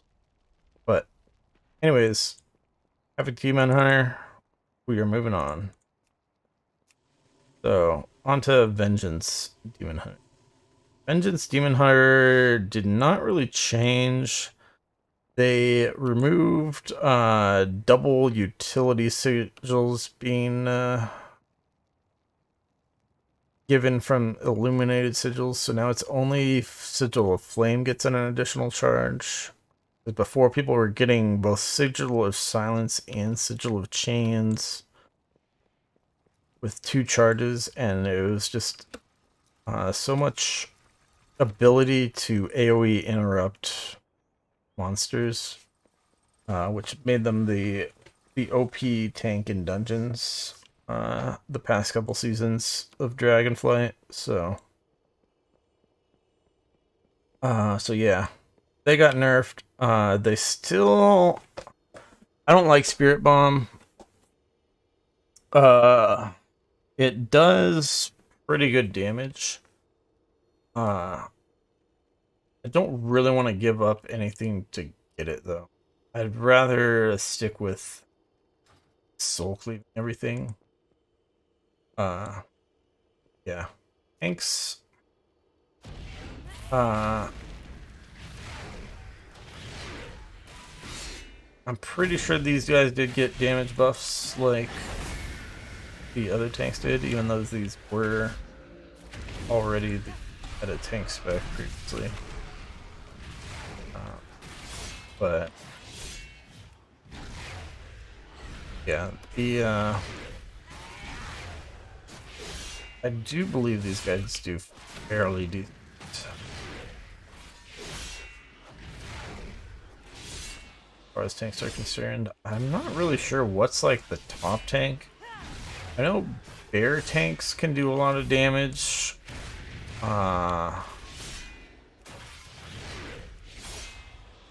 If you're able to just spend all your rage on damage abilities, bear tanks can do a lot. Prot warrior kind of got buffed in that regards as well. But the tanks, and whereas DPS are doing like 100k single target damage, in my experience, tanks are doing more like 60k single target damage, single target DPS, long term. I didn't even pop minimal. We'll look at AoE real quick here. This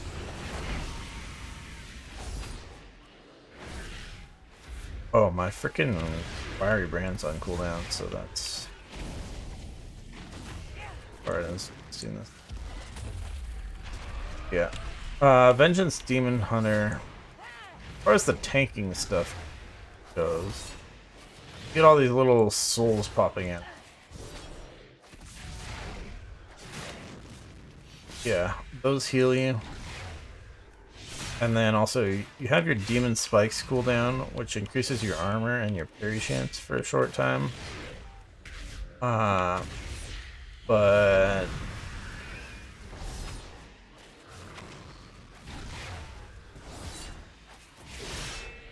that doesn't, like, cost fury, or... It's just a cooldown.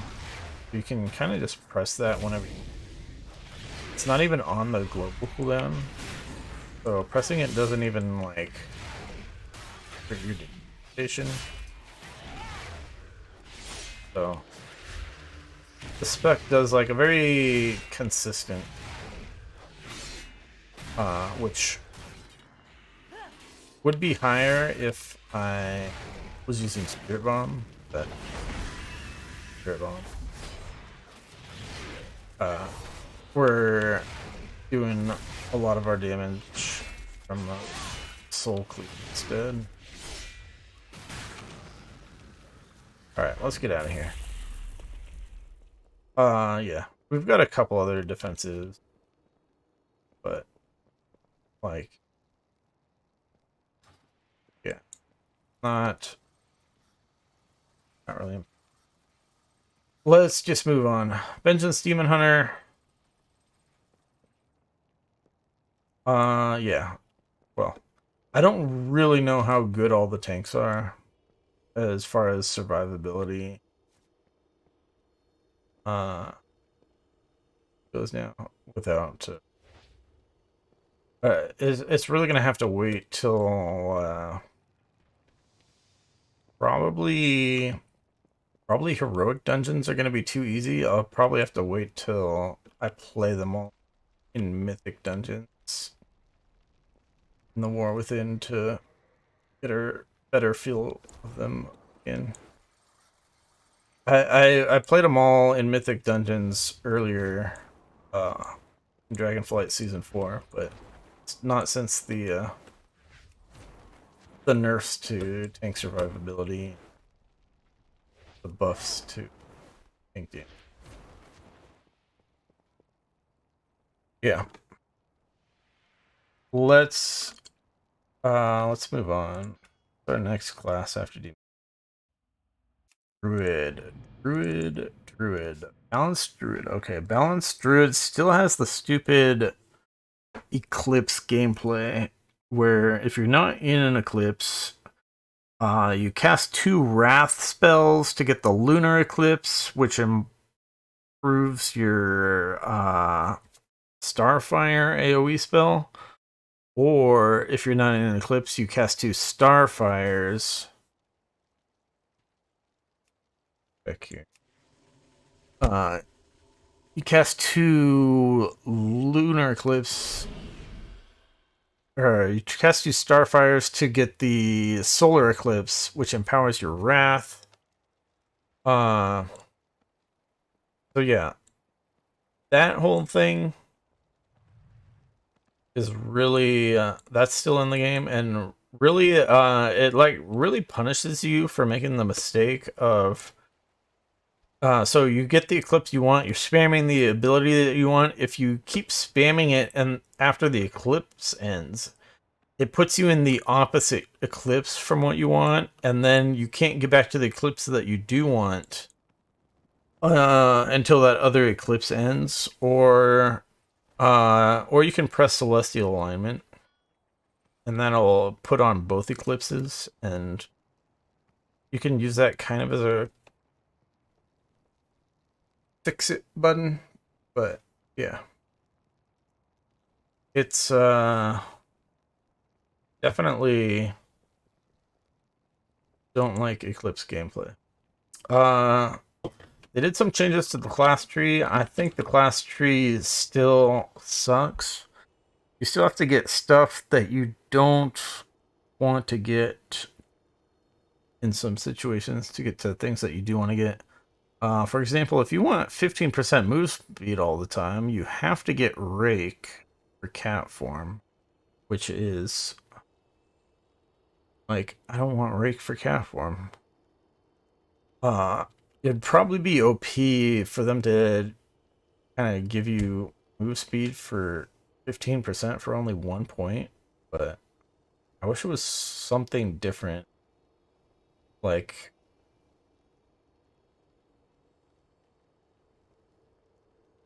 I want that, but I don't want it that badly. Not unbalancedly.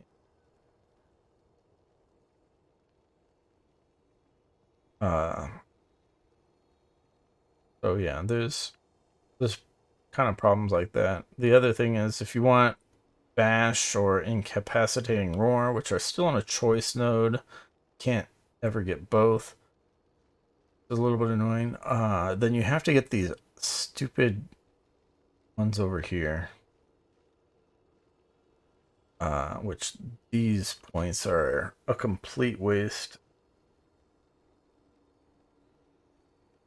You're not doing a cat build or a bear build. If you're doing, I don't know if you even get these if you're doing like a resto cat weaving build. Points are just super not exciting. These other talents down here are also good, but it's putting you in a situation where you do have to give up some stuff, other parts of the that are, I don't know. And then there is a new talent though for your balanced druid at least. So the one thing that really sucks is you're doing single target damage, and then you need to cast 2 Starfires to get the eclipse that you want. Starfire has a bit of a longer cast time. But there's a talent now. When Eclipse ends or when you enter combat, your cast time on the next couple spells is decreased to damage it. That's nice. I've been using Warrior of Elune for a while now, which you can use this for instant cast Starfires, which is really good for activating your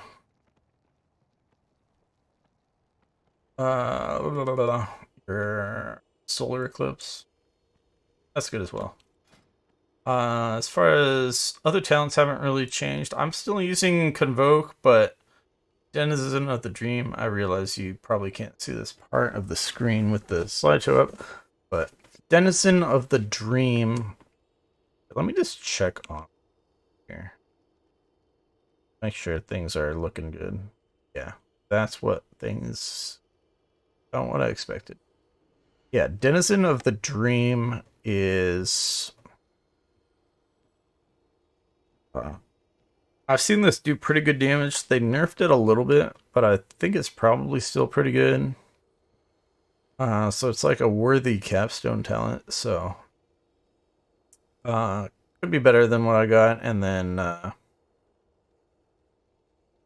yeah, I'm still using Fury of Elune. I like that. As far as usability goes, way better than whole new moon, half moon, full moon thing. But like in the right situation, full moon does insane AoE damage. So there's definitely a very good argument for that. But Fury of Elune's very easy to use. I don't have weak auras set up on this spec as far as what buttons to press, so I'm gonna be like just looking at the action bars. This one, our PvP talent, by the way, here is Thorns. Our Starfall It might get activated with Convoke, or Convoke might otherwise hit something that's... We might end up in like PvP mode. I'm not really sure what... I have no idea what abilities do more or less damage. As always, just... yeah. Keep that in mind as far as how the damage meter. And segment. Oh, and... oh no, we'll get to that in a minute. Yeah. So yeah, let's say we start off with our Starfire and our Moonfire, and we'll cast that, and we'll cast that, and then gonna blast some guys. Oh, and yeah.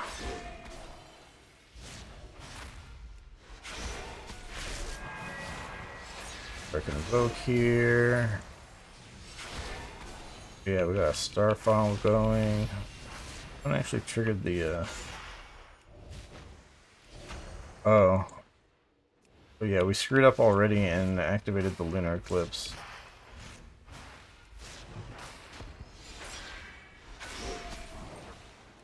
Alright, Lunar Eclipse ended, so we're going back to that one so that we can get the Solar Eclipse, so that it... that one, and...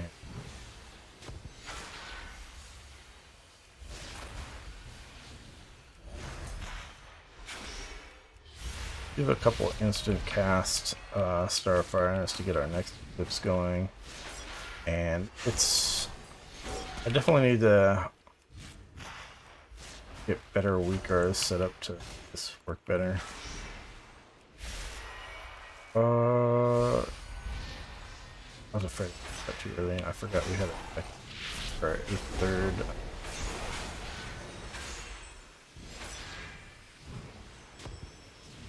Oh no, I forgot about this. So yeah, the Starfall screws up the damage meter.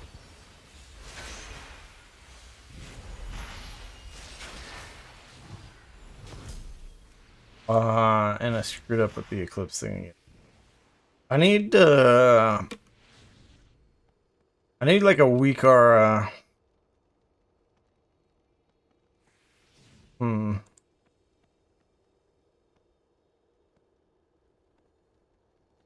yeah. Anyways, our shit's getting screwed up. Our longest string though was 54 seconds on that here. You know, it's... some of our damage is going out to their training dummies because of stupid Starfall and the Convoke are hitting things that we're like not in combat with, so yeah. Damage meter very screwed up. But yeah, Star Surge just does a lot of damage. You get a lot of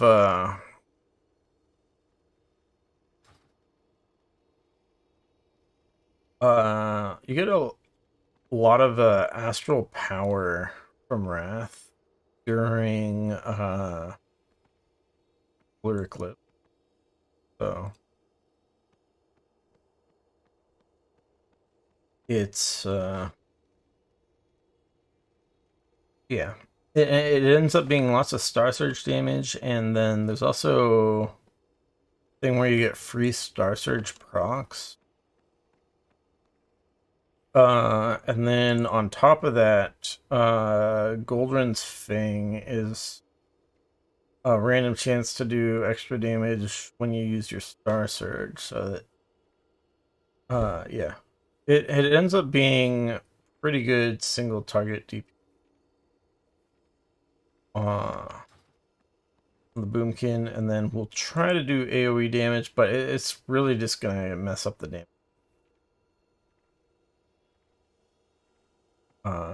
But yeah, Boomkin's pretty good on AoE. We're just gonna end up pressing Starfall instead of A Star Surge, obviously, and then we're going to be pressing Starfire and trying to stick to Lunar Eclipse instead of Eclipse. And the Celestial Alignment Orbital Strike thing, pretty good. So, yeah. That.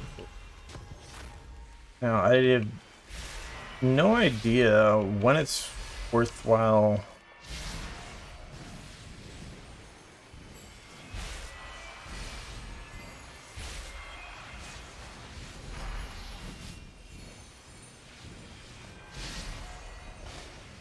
When it's worthwhile doing, trying not to strip the rotation, but still.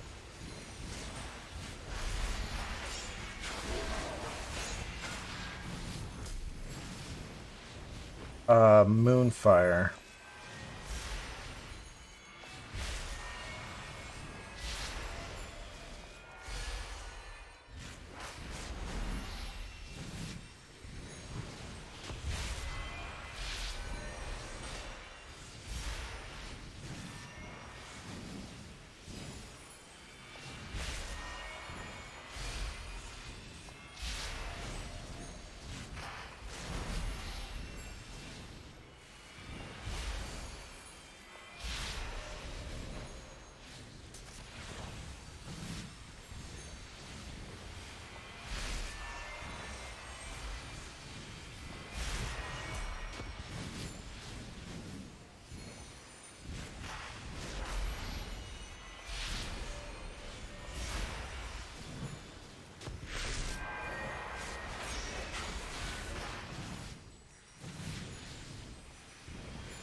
Alright, Celestial Alignment up, and we actually got a good section there. So we did do a little bit of extra damage to enemies besides our Cleave training dummy, so you gotta keep that in mind. We didn't do quite as much DPS. Roll number here shows, but yeah. Lots of Starfire and Starfall damage, and I really thought the other things would do a little bit more damage. Starfire actually does really good AoE damage these days. Yeah. Lunar Eclipse. Oh, that's pretty nice. But disappointed that some of our other things do a little more damage. Whatever. Balanced Druid is in a pretty good spot, I would say. As long as you can get past the Eclipse gameplay. Gotta really make sure you don't put yourself in the wrong Eclipse like I did on the single target.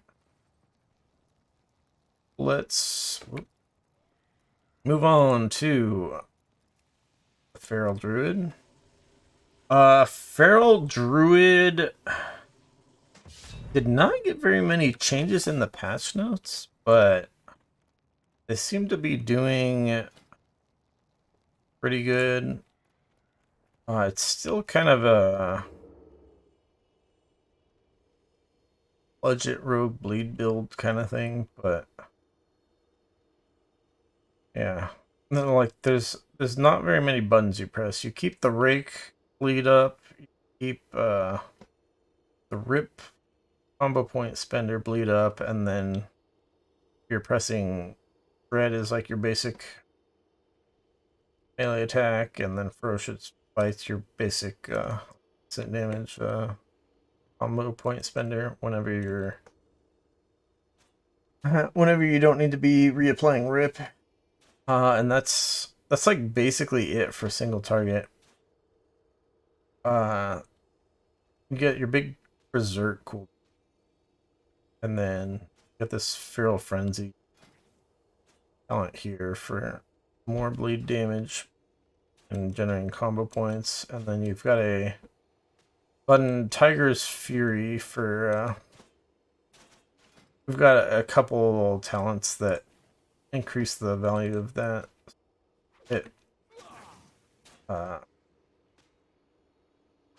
It's just a damage multiplier with a relatively high uptime. So you do want to press that quite frequently, but it gives you energy, so you kind of want to spend energy before you press it, basically.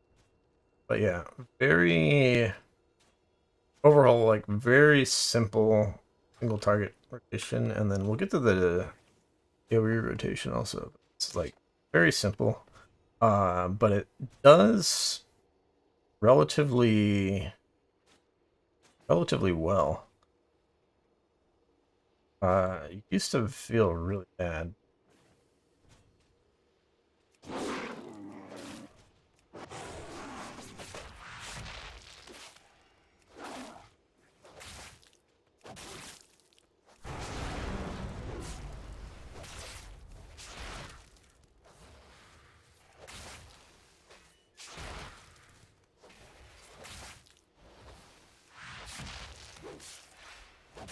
So it does have a bit of energy. And the Berserk thing does kind of a weird thing as far as oh, it gives you a bunch of combo points.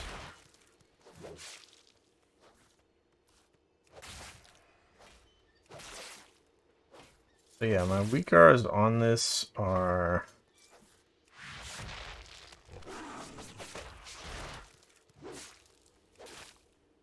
so my little slashes on the right are for that. What?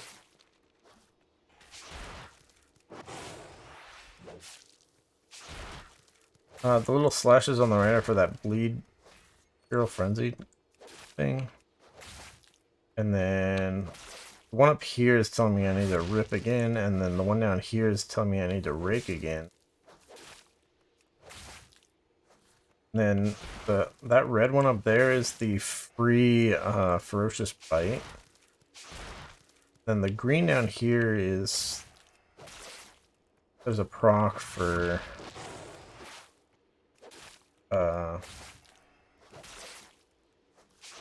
making the rake do damage as if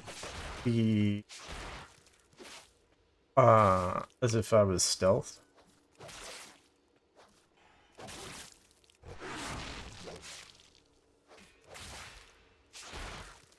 And then there's a little red one in the center. That's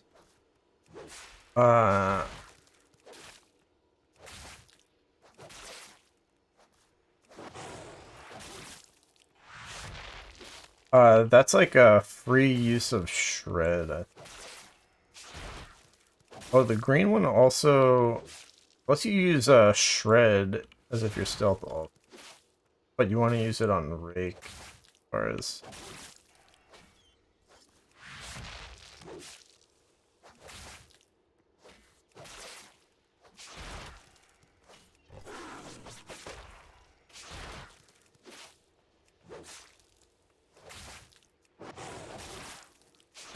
so.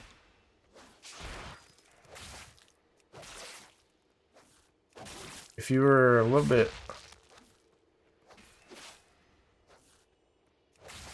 if you were like actually watching cooldowns of things, you make sure that you had combo points at the right time for when rip is falling off and stuff. So this could be played a little bit better, but yeah, overall, pretty decent. Oh, and our 3-minute berserk come back up. So we went a little bit long there, but Yeah, Feral is not great, but it's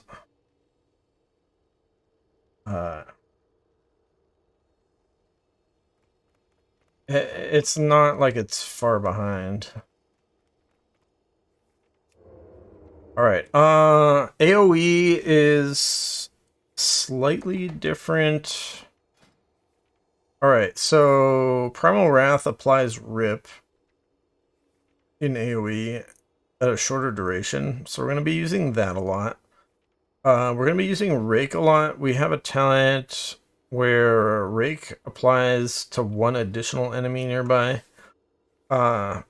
So we definitely want to use Rake at least twice so that 4 enemies have Rake at all times. I don't know if it's really worth raking the 5th enemy. I feel like it's probably not worth raking the 5th enemy as far as RGs, but I haven't really like done the math on that. But I think it's probably better to just swipe.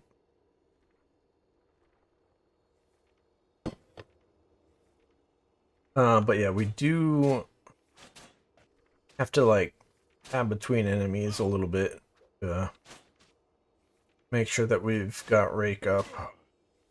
But apart from that, yeah, you're doing swipes instead of shreds, and I have the talent where swipe puts the thrash dot on enemies, so I don't even have thrash on my bar. So you don't have to have thrash on your bar for this build, which is nice. Because otherwise you'd be pressing thrash. Keep the thrash dot up like you do Bear Druid. Although on Bear the thrash dot stacks, but it doesn't stack on Cap. Thrash still in here? Yeah. So yeah, thrash is it doesn't have a cooldown, but since it doesn't stack, you essentially you don't want to thrash till the fires, but when you have it on swipe, swipe does significantly. It's just way more quality of life. So yeah, we're gonna be doing lots of swipes, lots of primal wraths, but uh,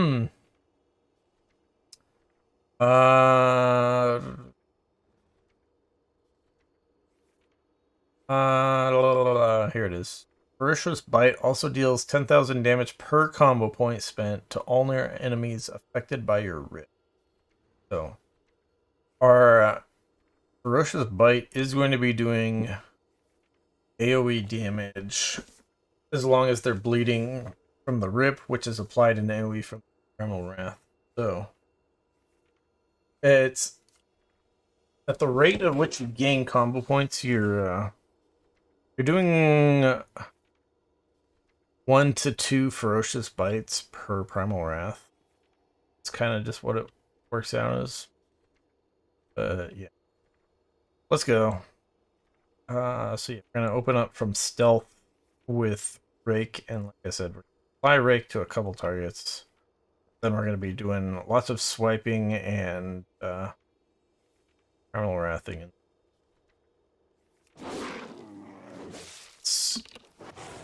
That.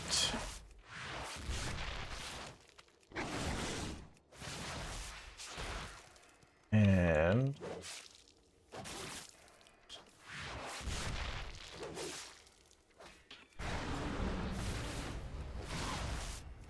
let's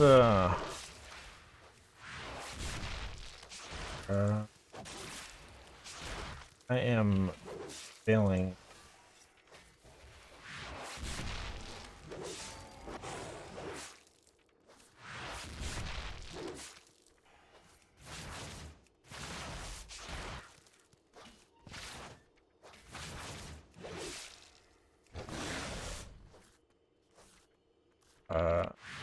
Pressing the wrong.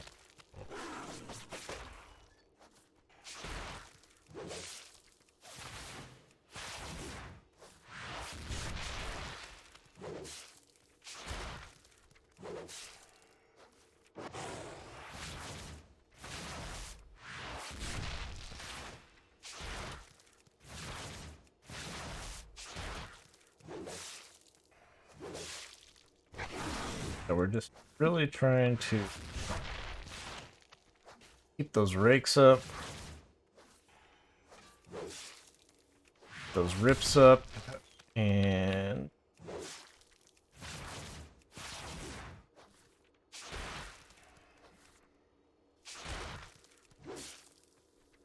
ooh.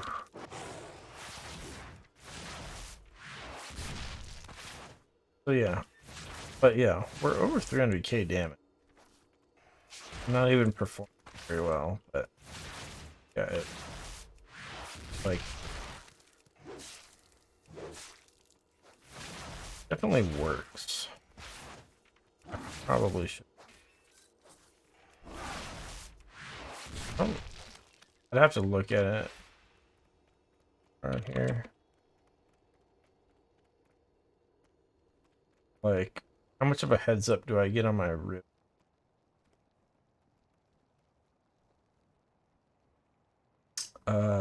Rip missing or expiring. So yeah, I have the little thing pop up when there's less than or equal to 5 seconds remaining on rip. Little guy on the target. Flow again.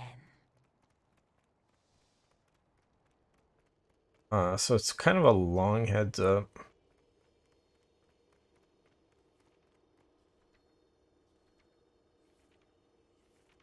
I don't know if it changed that or not. I could also make it so it has a different color if it's missing, and that would be probably helpful as well. If it's still up, it's still okay to ferocious bite, but if it's not up, then you want to spend those combo points for sure on Primal Wrath. Or even if it's a free proc of the ferocious bite, you don't want to waste it if it's not going to do the AoE damage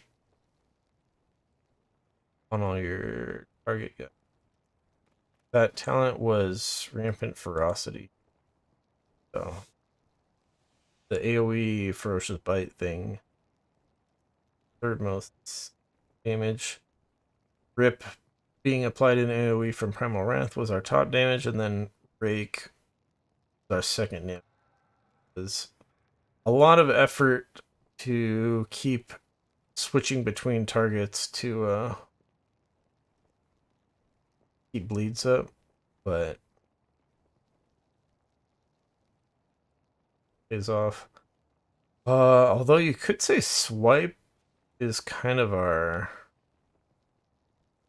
second most damage. Swipe is applying the thrash up.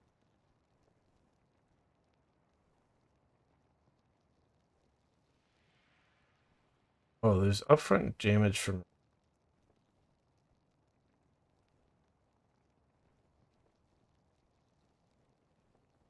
We had 20 casts of Rake.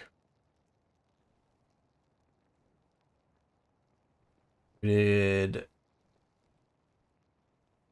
35 casts of Rake.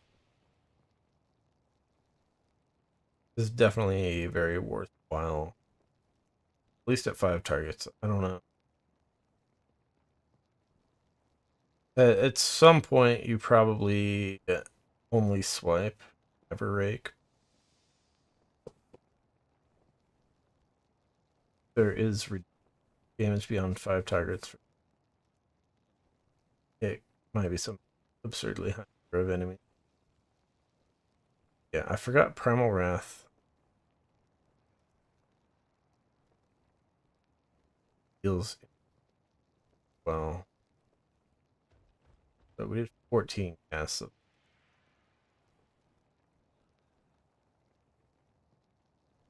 yeah, that's our combo point spender. Yeah, obviously we expect that to be up damage. But anyways, yeah, Feral Druid, pretty decent. Still, yeah,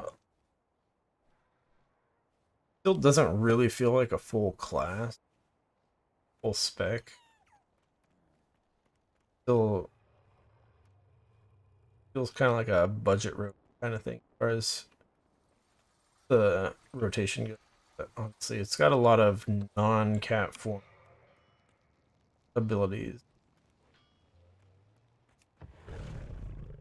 Alright. Move to the Guardian Druid. Guardian Druid. Class tree. Little mess, like I mentioned earlier. Oh. Forgot to mention. We actually did not have full 476 gear. For Feral Druid and Guardian Druid, we have unfortunately, they turned off the upgrade guy. Otherwise, I would have been able to upgrade this trinket to 476 item level. But can't upgrade. What do you seek? Arcane. Can't upgrade. No more flight stones. Unless they reset flight stones and you're now able to get flight stones again, but I don't think so. Most likely not. Probably not.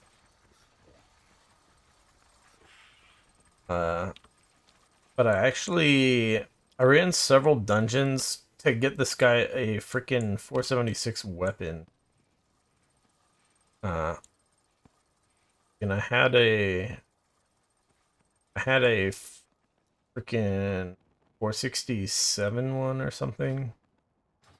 But realized after the upgrade vendor closed, I was like running dungeons trying to get this guy full 476 here, but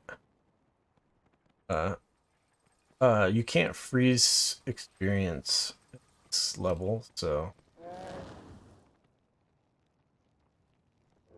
I had to stop before I hit level 71.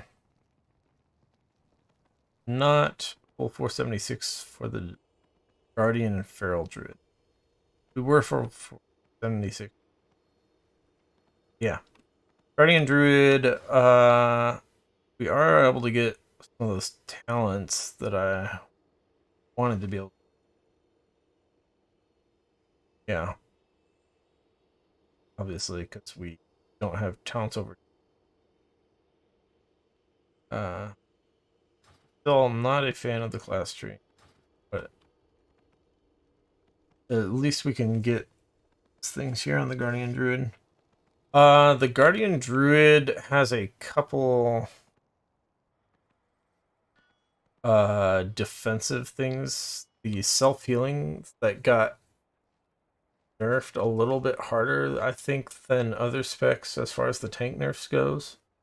So talent Ursoc's Fury, which you probably can't see on the screen, is Thrash and Maul, and the tooltip doesn't say so, but raise your AoE talent. This used to be like an upgrade for Maul, but then made it a separate better because Maul does more single target damage than I really want Maul for bosses. Multiple enemies.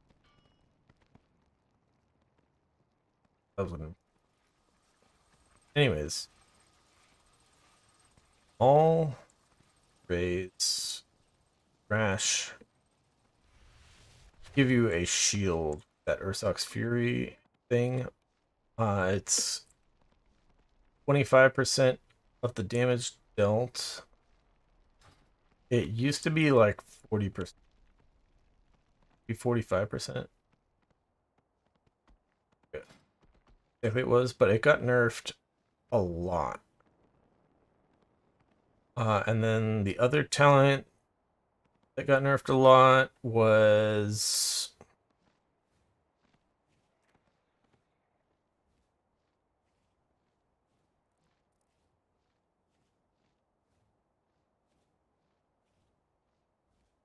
here it is.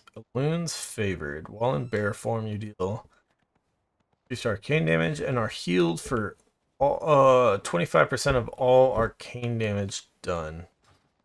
I don't know how good this talent is.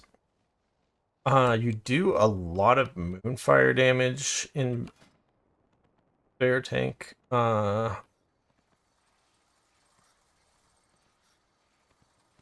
If you still need a talent, cast moonfire in bear form these days, but yeah, moonfire ends up doing lots of damage, specifically in AoE, because you end up you're applying the moonfire dot to a lot of different things. So yeah, it's like it's better to cast moonfire than swipe a lot of enemies. So yeah, AoE kind of situations, you end up doing tons of damage. So that talent used to be pretty good on the healing, but again, they nerfed it a significant amount. On the healing meters, usually Ursoc's Fury does a lot more, but that's largely because it's shielding. The shielding is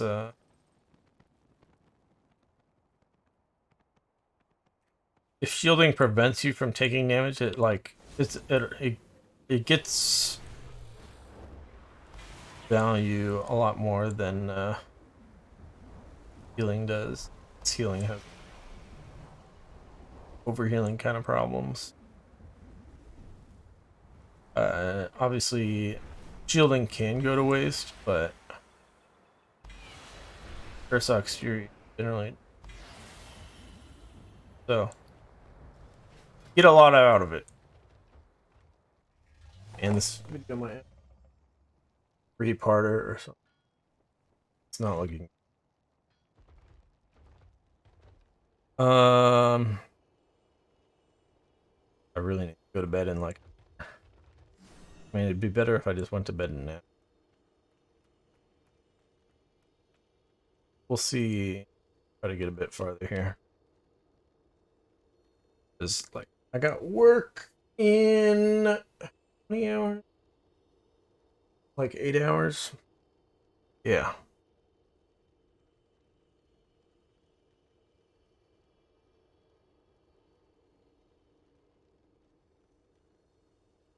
Where was that? All right. Anything else to talk about for Guardian Druid? Yeah, the self heals got really hit. Oh, I mentioned earlier, frenzied regeneration. So yeah, it used to be 32% of your health. Now it's 20% of your health. So it's supposed to be fine with the new stamina changes, but when you're looking at a ability with a 24-second cooldown, 20% of your health does not sound very good. And then yeah, the bear's ability to do damage as a tank is gonna come from you being able to press raise and maul instead of spending your rage on iron for basic. So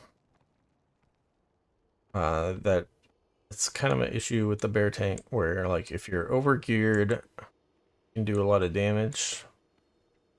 But if you're not overgeared, you don't get to press the damage buttons, and then that can lead to a little bit of a threat issue. It gets really bad. You can take the talent for iron for doing damage, Horns of Iron. So you can do that if you need. But otherwise, you're doing like thrash and swipe in AoE is significantly less damage than if you press raise, and of course raise the Ursox Fury.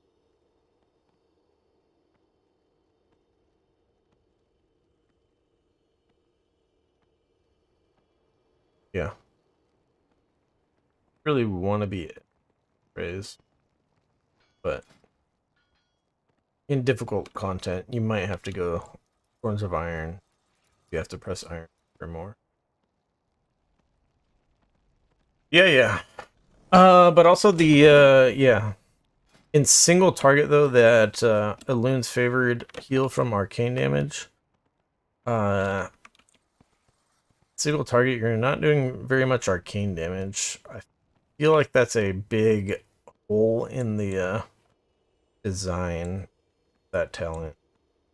That it's just garbage in single target. They need to do something where you get more single target arcane damage. There is this Moonless Night thing, but I don't think it does that much.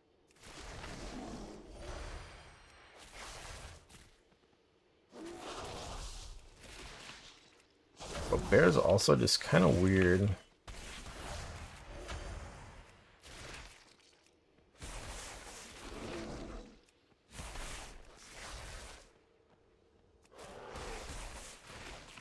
Alright, so yeah, we'll use Berserk here, and Berserk, you want to have lots of rage before you press Berserk. Berserk is kind of like Avenging Wrath for Paladins, where there's a bunch of talents that kind of modify what buffs you actually get from it. But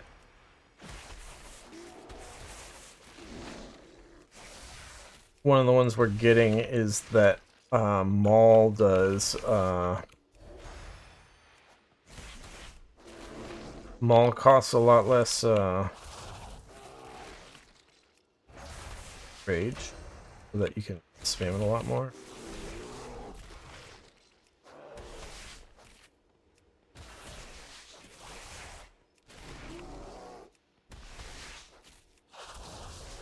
That's what I reckon. Obviously, we're using all our rage here on damage abilities. We're not using any rage. Iron Fur or Frenzy Regeneration does cost a little bit of it also. Not using it.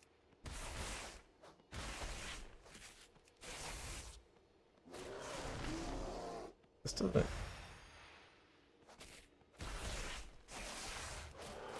So yeah, doing like as much damage as possible. We're still like 60k-ish.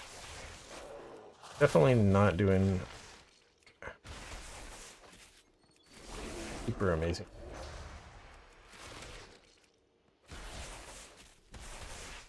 Kind of.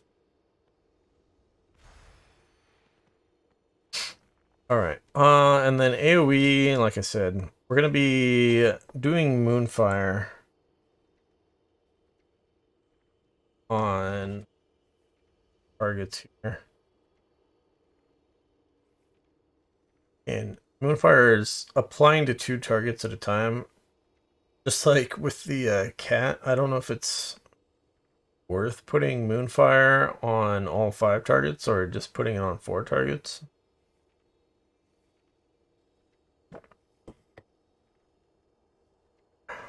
But yeah.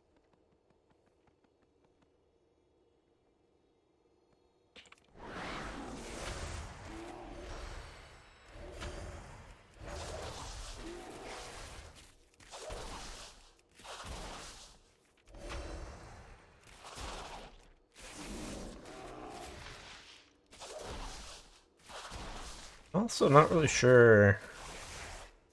Even Mangle and AoE.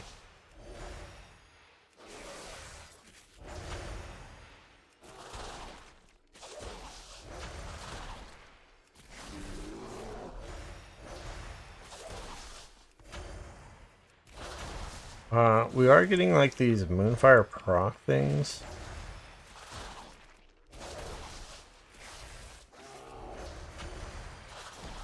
The damage over time that we do gives us these Moonfire procs.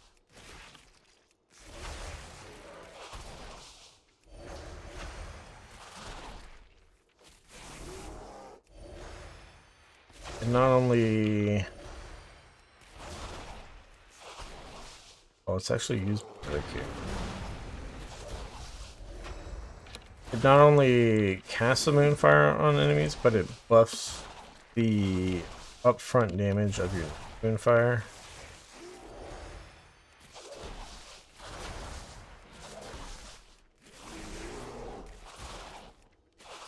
We actually, like...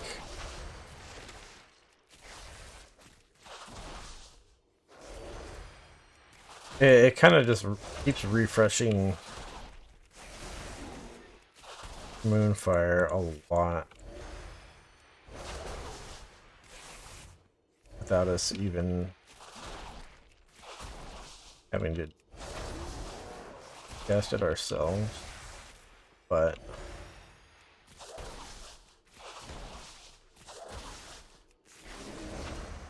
yeah, I think it's only the upfront damage that gets buffed on the proc.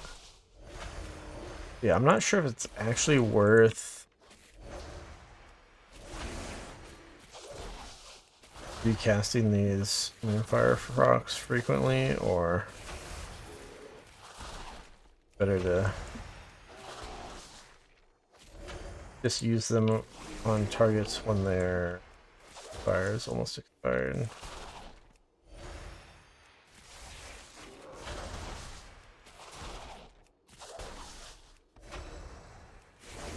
Yeah. We're doing like half the damage that a good DPS can do. Here on the bear with, as expected, lots of raised damage and a pretty good amount of Moonfire. Then Thrash. Casting a lot of Thrash.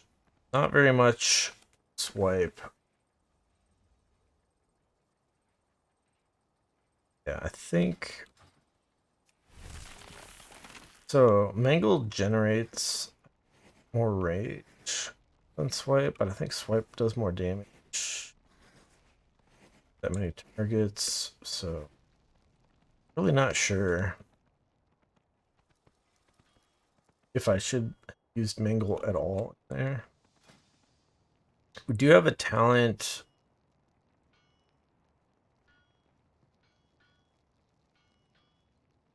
somewhere in here. Yeah. Mangle empowers Maul/Raise, and Maul/Raise empowers it. It's probably worth casting Mangle every once in a while. Fully buffed, I guess. I don't know. Swipe's fine. Sticking with Swipe's probably fine. You once you get down to like 3 targets, maybe you Mangle.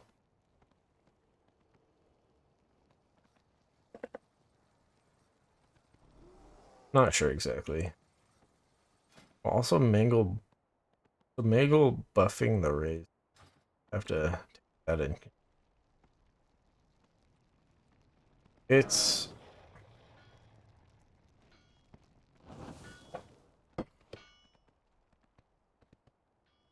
one of those things that'd be better to sim it, figure it out. But last I checked a couple days ago, the sims were still in beta, which is fine. When the game still got freaking bugs in the regular talents, let alone the then.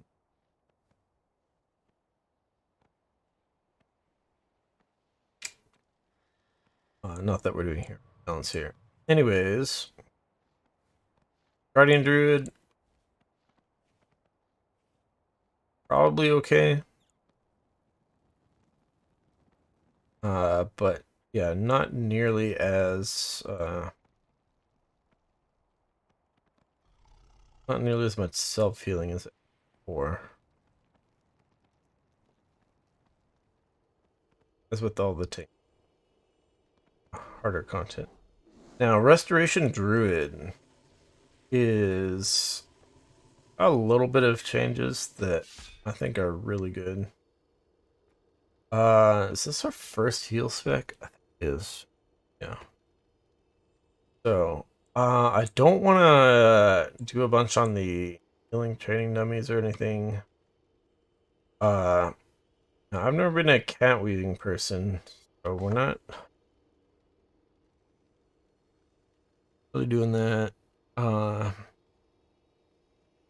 But they did improve non-cat weaving. As far as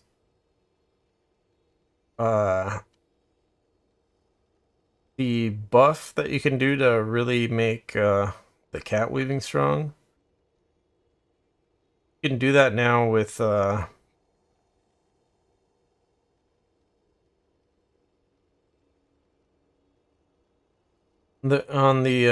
spec tree for Resto Druid. There's a thing for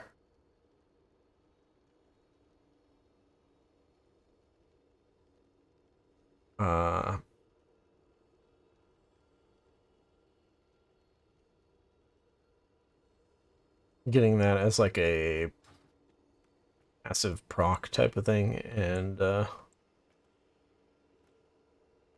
it just makes casting spells a bit better if you want to go that way for more damage as a Resto Druid. I've been just playing with the healing talents, but those damage talents are I do want. But as far as healing stuff goes, so there's a new talent, Thriving Vegetation, which increases the duration of regrowth. It's like your basic heal over time. And then it also instantly heals your target for upfront healing. Which is a 30% of the total heal of the regrowth. So in this case, it's like 27k or something.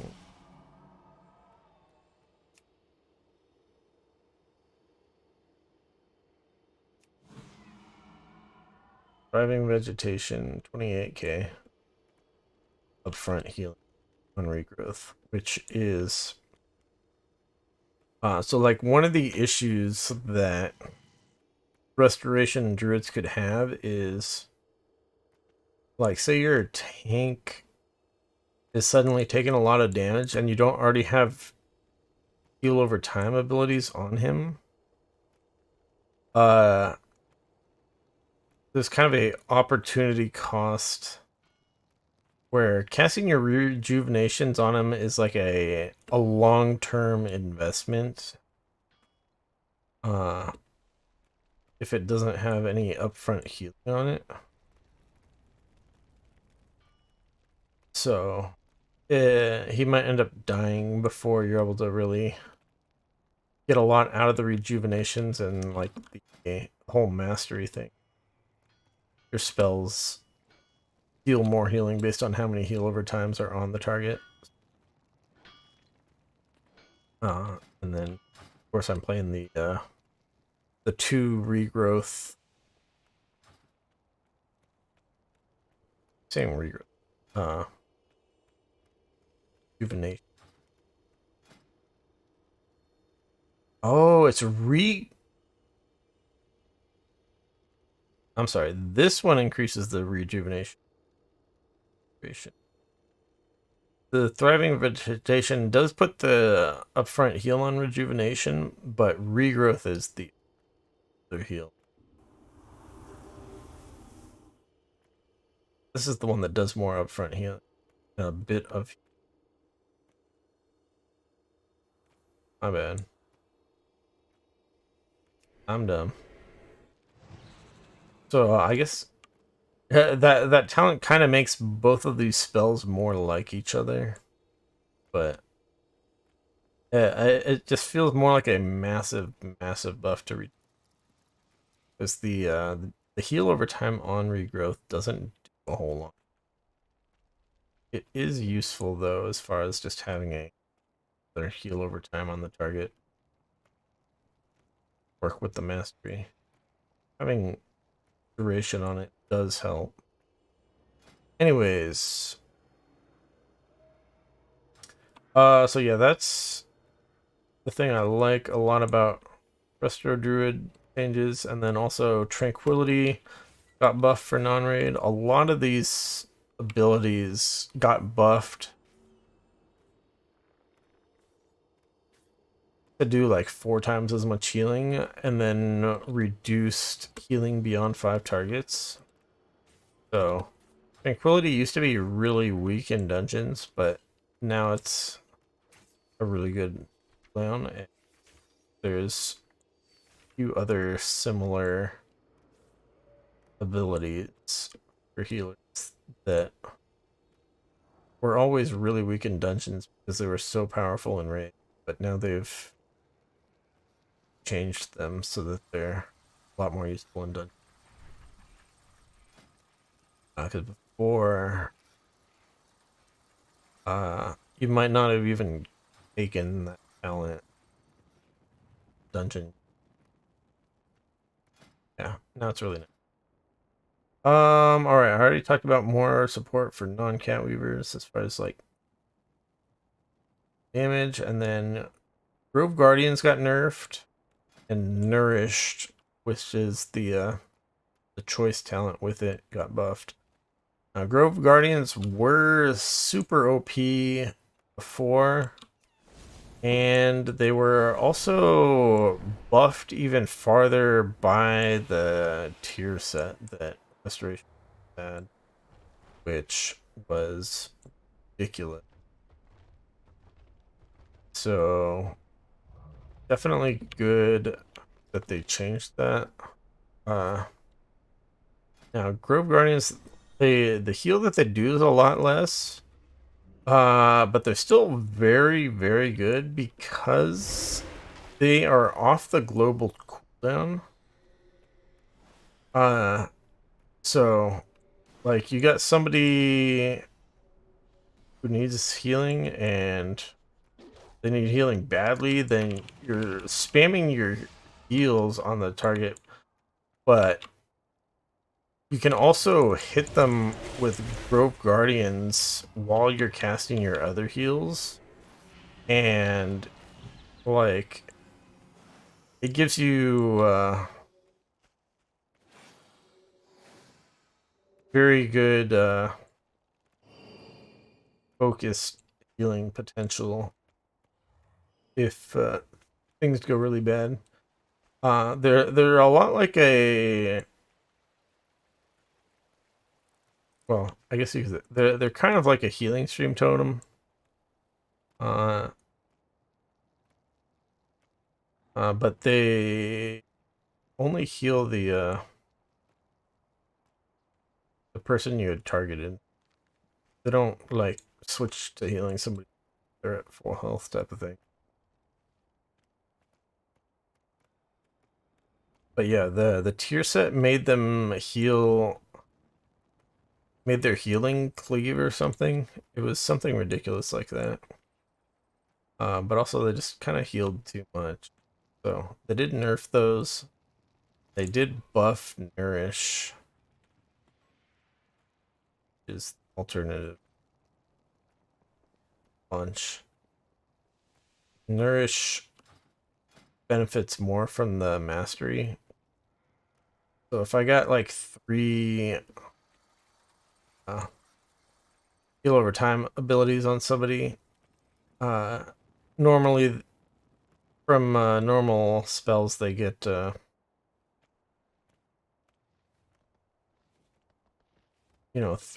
times 17%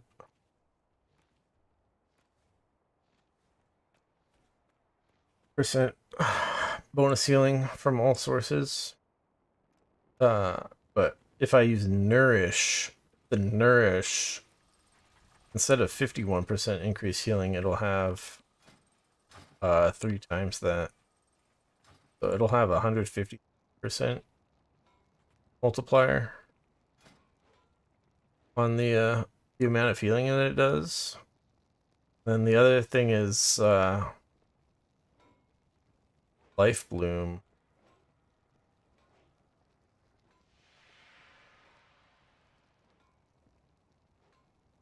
Here it is. Life Bloom counts for 3 stacks of Mastery Harmony. So if you're really, really trying to heal someone, you're going to have Life Bloom on them. And with my build, you're going to be having the double rejuvenation on them, and you could have a regrowth on them, and you could have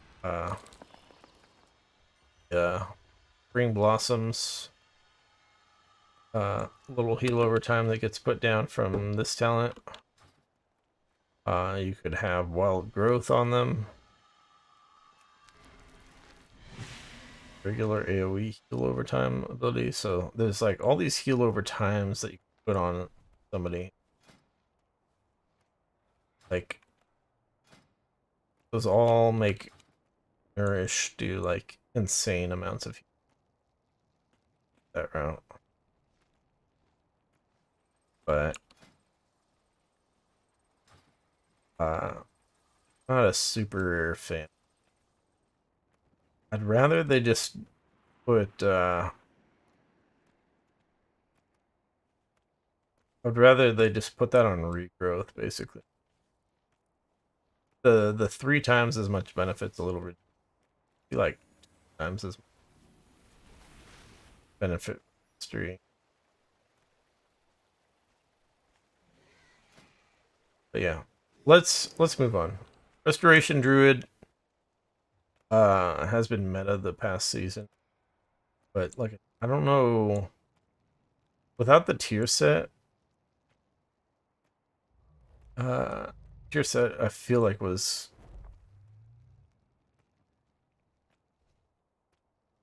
well, I don't know how good it is exactly without that, but I feel like it's pretty good still. All right, we are moving on to Evoker. This is what are we gonna get?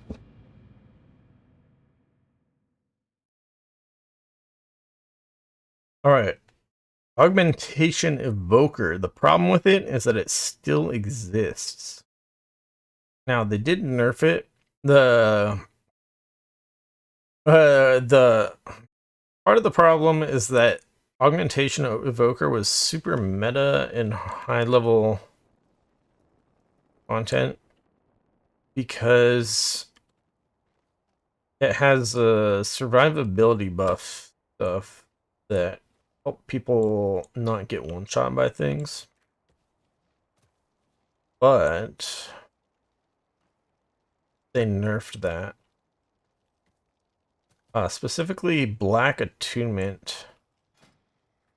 Oh, we're in the wrong spec. Not this. Station.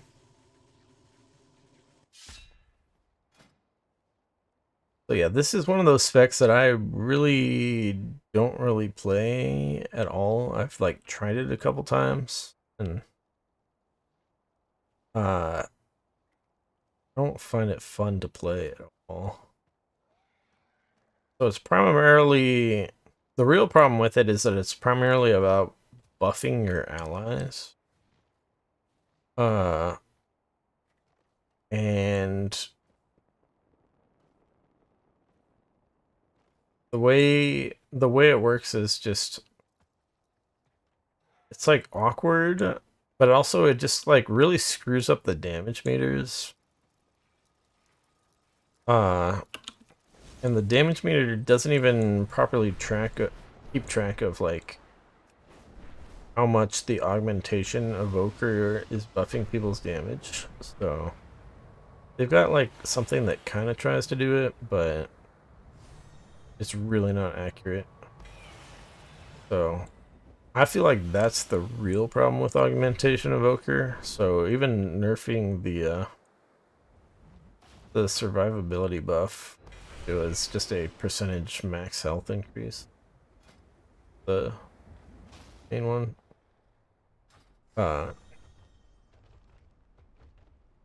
Nerfing that doesn't really do anything to address the real problem, in my opinion, that it screws up the damage meter. Because in this game, in all high-level content, you're trying to do as much damage as possible, even if you're a tank, even if you're a healer. You're no, obviously your ability to stay alive as a tank is still very important.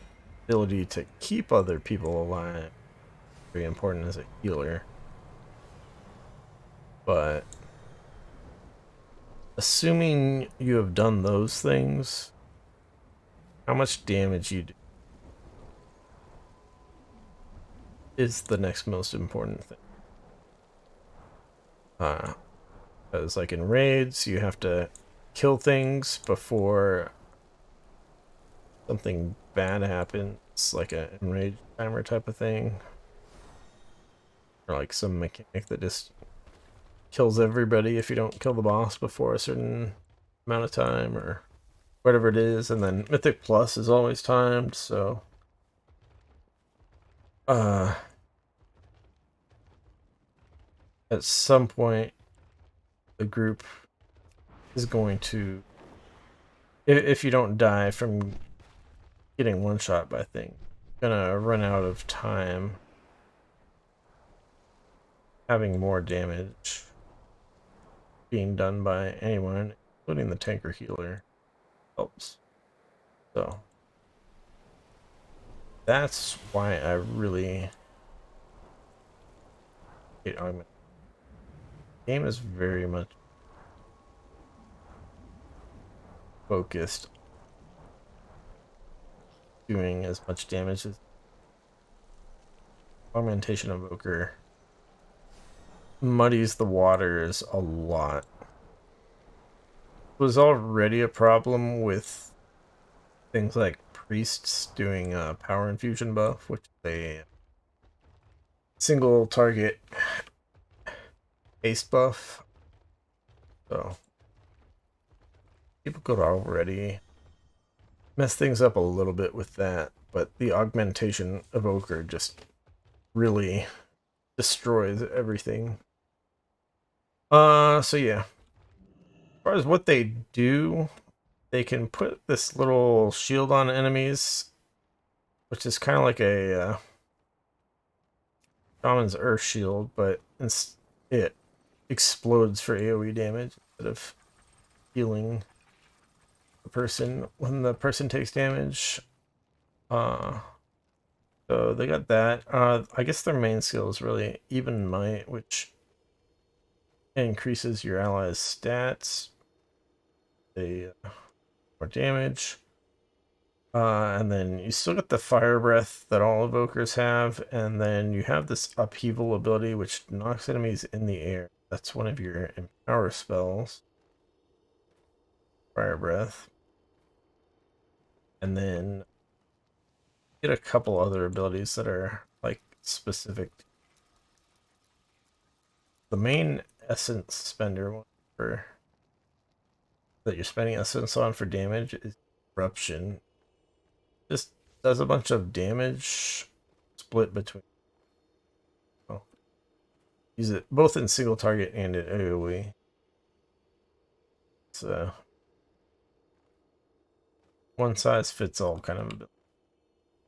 Got this prescient, like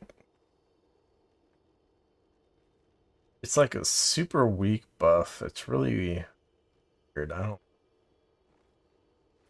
Not that I want it to be stronger, but it's like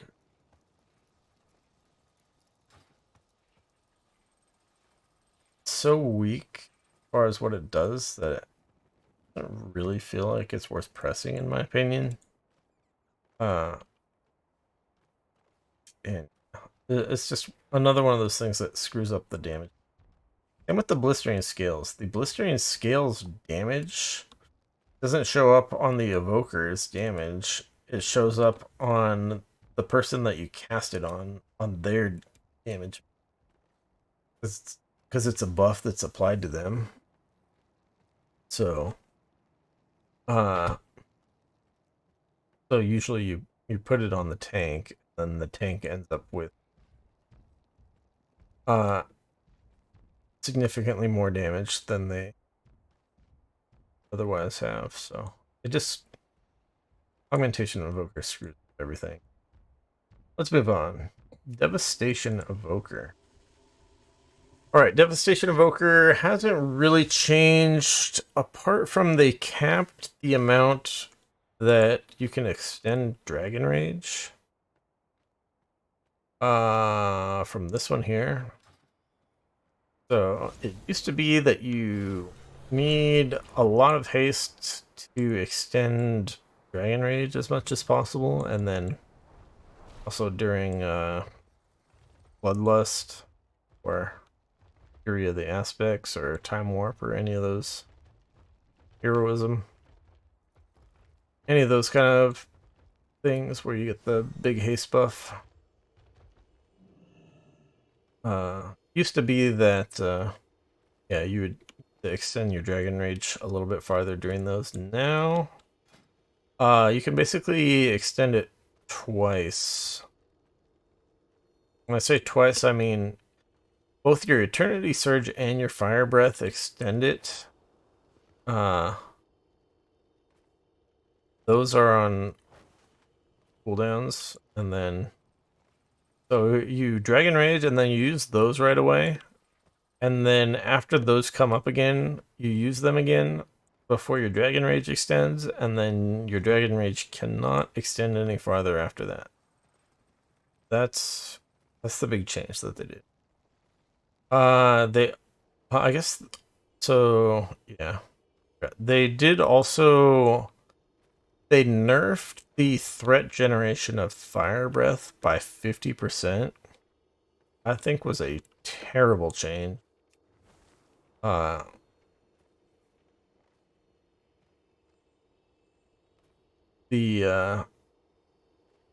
my opinion, you should not be. In my opinion, they need to respect the threat mechanic more. Should not be starting a fight with like Tip the Scales and Fire Breath and making it difficult for the tank to acquire a threat. So it's I'm really disappointed that they did that. People were complaining on the forums about, oh my god, I'm ripping threat from the tank because I do so much damage, blah blah blah. But to me, that's a skill issue. Alright, and then yeah, it's still annoying that you have to play around ending Dragon Rage, and you do still have to get a certain amount of haste to be able to extend your Dragon Rage twice. But then after that, the big goal of Dragon Rage is getting value out of your map. Dragon Rage gives you mastery values. I don't want a lot of mastery to make that work. But yeah.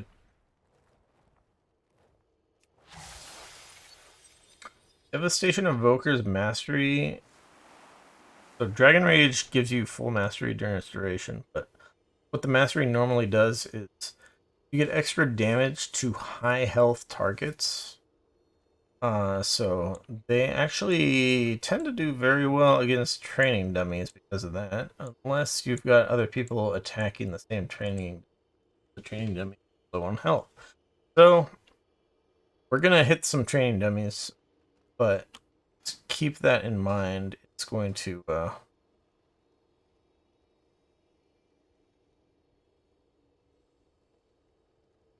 gonna be doing a lot of damage. More than the spec probably. Oh, and the last thing really though before we do that is Deep Breath's still a liability for Evoker in general. Not just Devastation. They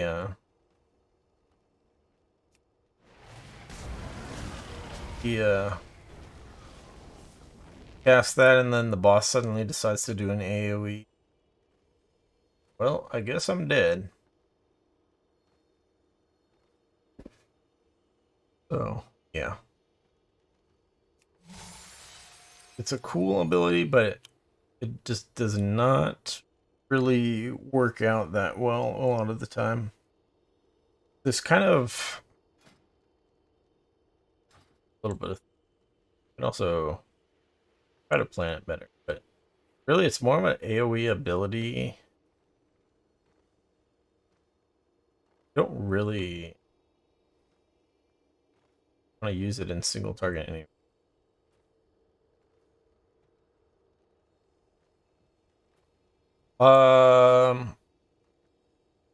But yeah, even on like regular monsters, you might get hit by some kind of cleave attack, and it's not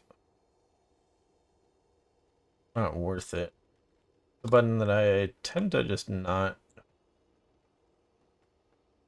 All right. So yeah, we're gonna start off with Dragon Rage. Like I said, we're gonna use Eternity Surge and Fire Breath, and then we're gonna use Shattering Star on cooldown. The damage that they take. I don't know to start off with the opening. At what point you should Shattering Star? Do you use it before Dragon Rage? Do you use it after Dragon Rage? Before these guys? I'm not really sure. But yeah. And then we're going to be spending all our essence on Disintegrate. And run out of that. We're going to think the play.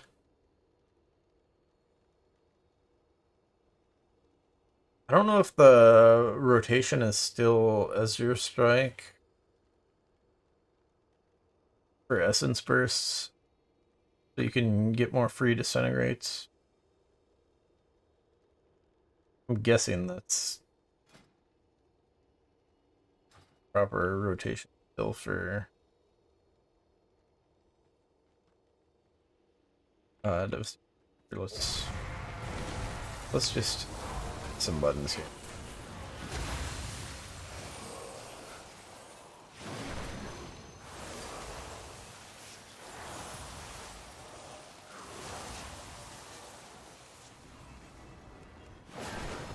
What am I doing? That up again. Alright, so our Dragon Rage extension is done.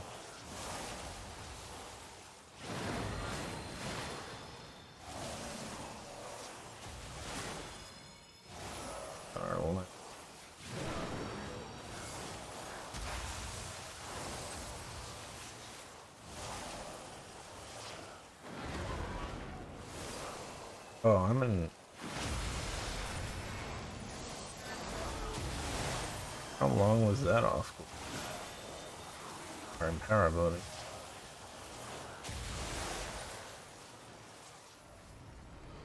Oh, we don't have this on the freaking.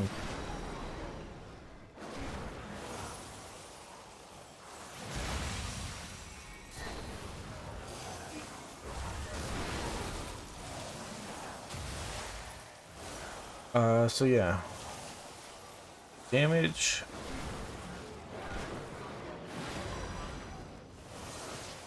Is good, but we are getting on average a bunch of extra damage from the map.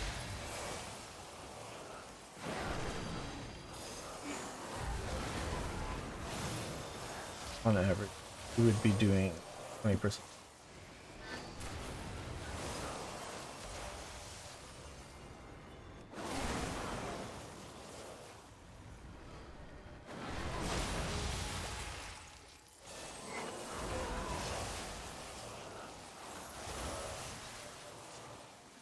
So,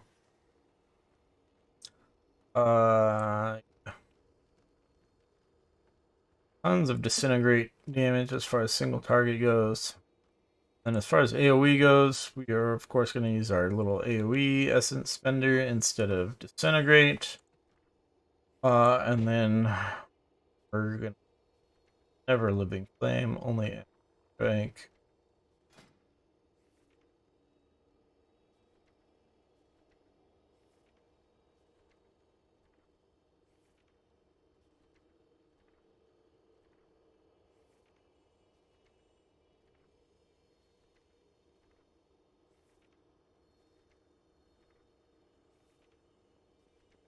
Our breath.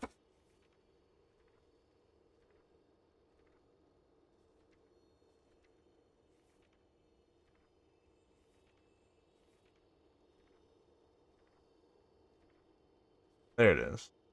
Fire breath causes your next living flame to strike one additional target per empowered level. So you can use that to make living flame hit multiple targets. We were just using the burnout one. We were doing instant cast living flames that we get from fire breath damage, so we weren't charging up fire breath at all. Might have tipped the scales one. Overall, we weren't fire breathing, or we weren't charging fire breath. Don't think it's worth it in single target. In multi-target, it might be worth doing for leaping flame, but I think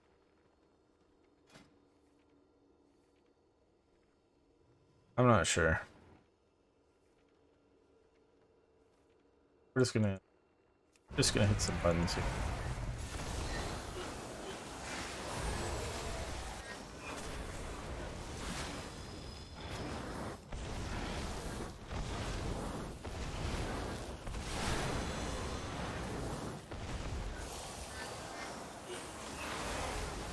Uh-oh. Kind of wasting a little bit of time there.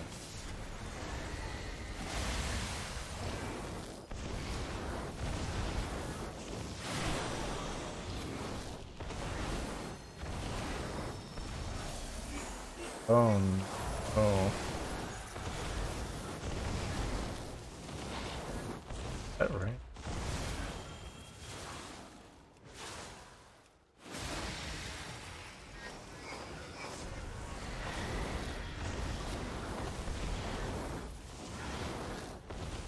I think for a Shattering Star, it probably be charge the fire.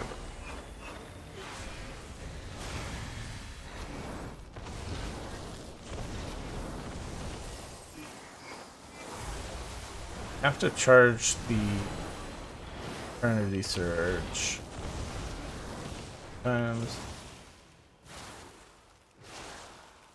all the targets.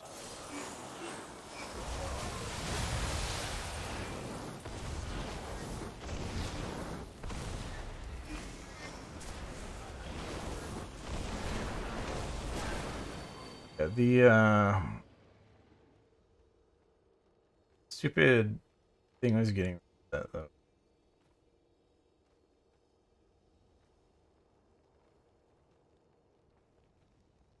Spells are getting cast at nearby targets. I think it's just this talent that's causing that. But basically,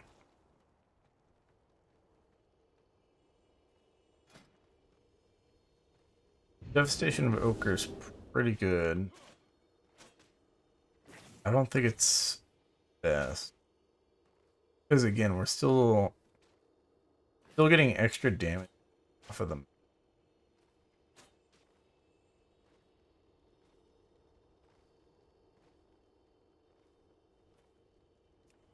Hard to say exactly. Devastation Evoker, pretty good. Move on. Preservation Evoker. The Healing Evoker. Pretty weird to play.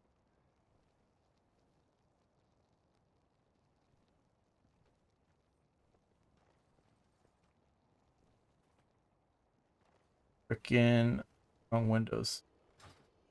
Alright, Preservation Evoker. Yeah.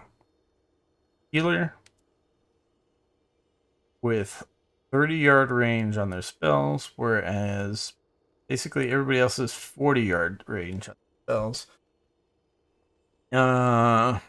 The monk and the paladin healers, Mistweaver and Holy Paladin, do want to be in melee range.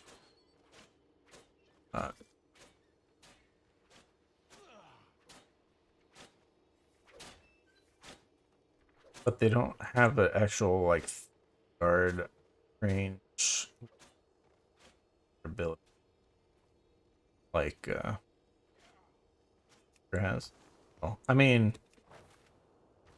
all three evoker specs, but it is the biggest problem.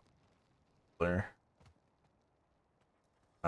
trying to position yourself in a way that you can heal everybody. For example, the Tempest boss in the this guy. So if you imagine this is the boss, he does a ability where you puts a big ring of lightning around you and all the people in the party. So everybody has to spread out around the boss. And this just causes a really big problem when your healing range is less than the other healer. That's an example. Just a mechanic that screws you up. But then there's also just bad players not respect the fact that they don't know that Preservation Evoker doesn't have as much healing range as other healers. They don't play like grouped up enough. So you sometimes just get situations. People are just out of range of your healing. It's not cool. Other things about the Preservation Evoker that I don't like. The mastery is very awkward. Healing done to allies is increased by 58.4%, while their health percentage is lower than your own. So you can get in a bad situation where you take a bunch of damage and you need to be healing somebody else, but then you don't get the mastery bonus. But then your healing for the other people is a lot less than it would be. It's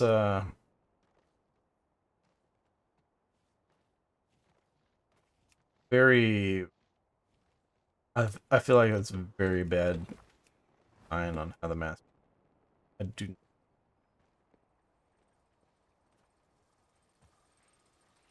You don't. It's not something that I really like try to play around or anything. It's not like, oh shoot, I need to heal myself before I heal my allies. It's just more like something that'll contribute to people dying because they don't have that extra healing that.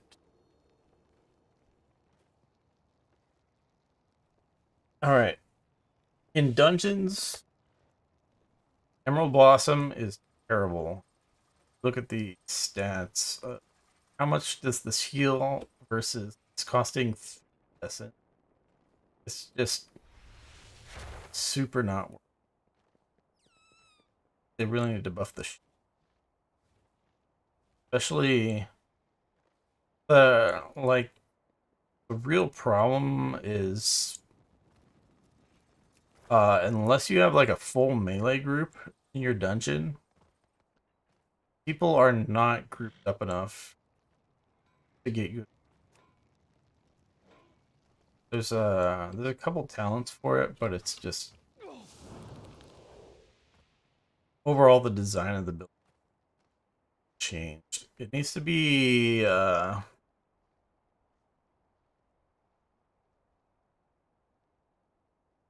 it needs to probably be like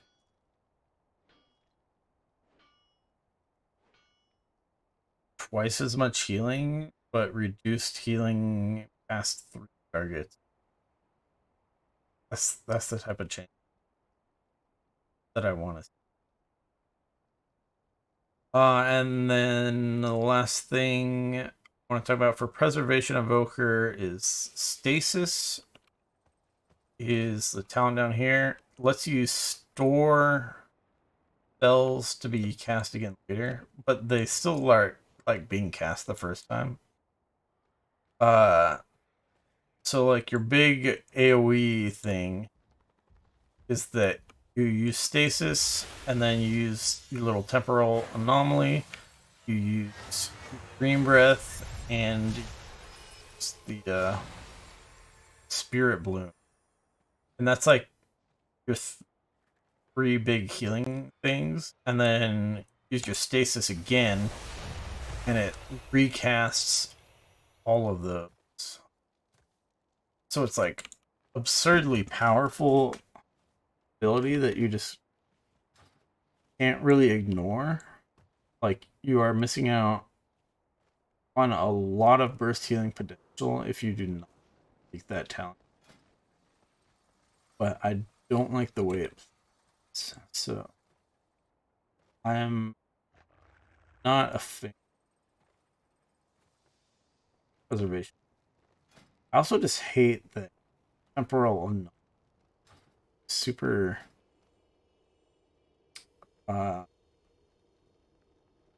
because not only does it shield people for a decent amount, but it also applies a weak version of Echo. Echo causes get like a weaker version of your next healing spell. You can like manually cast single target. The echoed spell powerful, but basically temporal anomaly is super. The overall the talent balance of Preservation Evoker is terrible. I don't really mind the gameplay apart from stasis that much. It's not like horrible to play, but the range issue is a really big pain.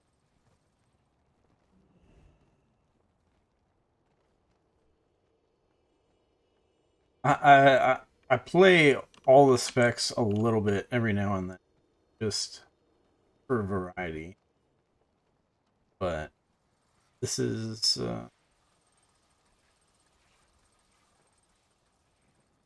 one of my less like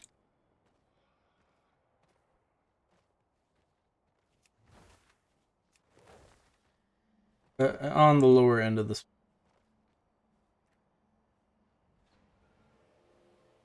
All right, let's move on to the hunters.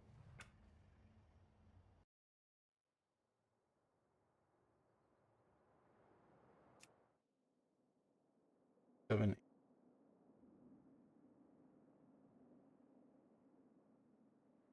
13 specs that we're at. I remembered there being 13 specs before, but I couldn't remember if that was including the Evoker.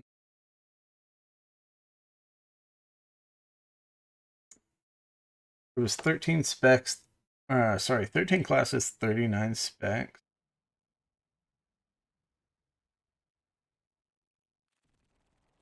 We're at 4. Counted, but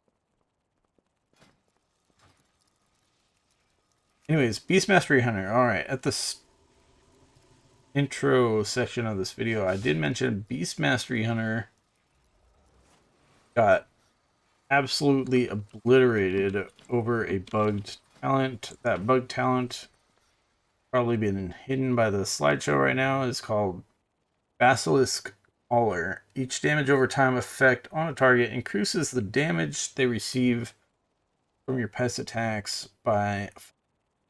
It's a 2-point talent, so you spend 2 points, and that's 10%. And then you get you end up getting a few damage over time effects on enemies and single target. And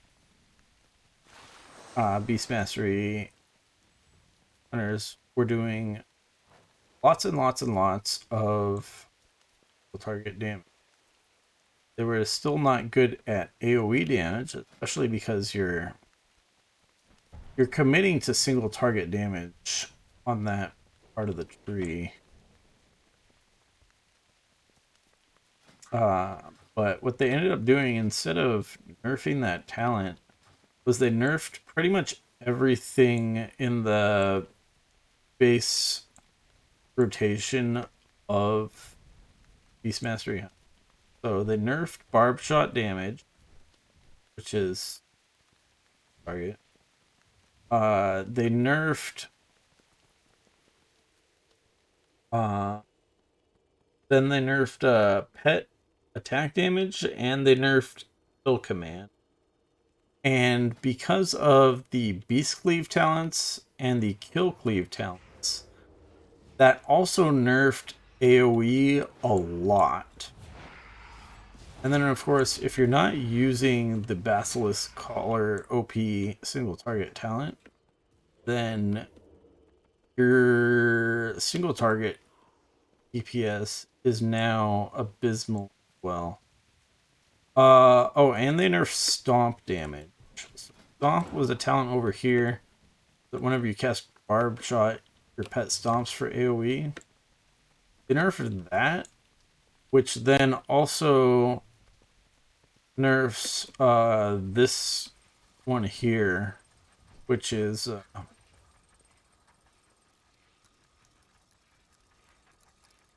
like my big AoE damage cooldown. This was decent in single target as far as burst goes, but not super important. It's like more of an AoE damage cooldown when you're the stomps. But since the stomps got nerfed, yeah, we just got nerfed into the ground. As the now the rotation stuff is still the same.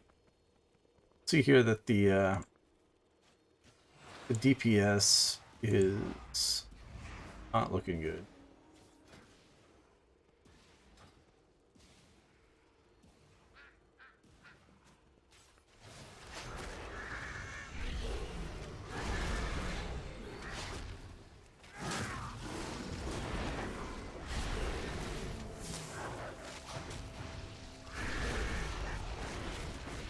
Yeah. Barb shots.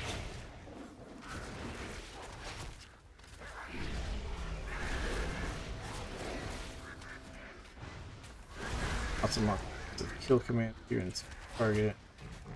And then after the Call of the Wild ends, we stop getting the extra barb shots, so we have to go back to being barb shot at the last second.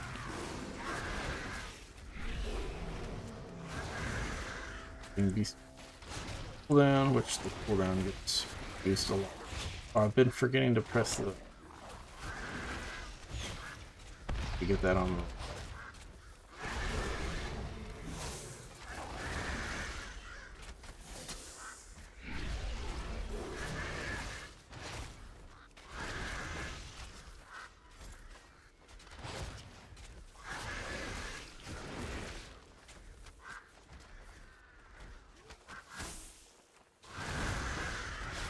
kind of overly focused.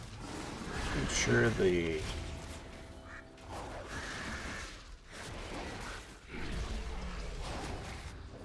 pretty important.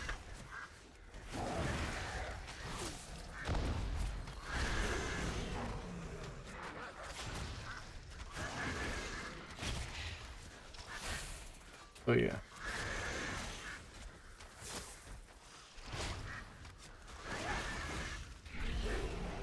Still doing fairly decent target damage, looks like. But it used to be like way more. It's seriously.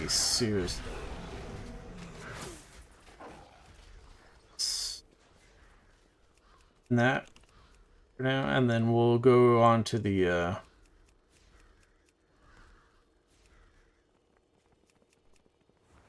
AoE damage. That's screwed.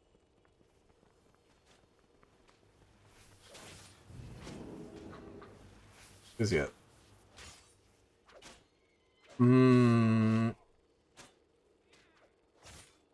Start off with these.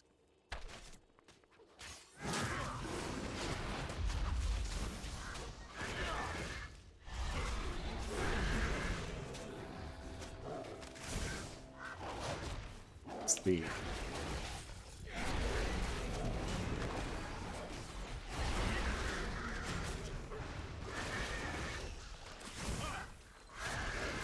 like it's free beast cleave during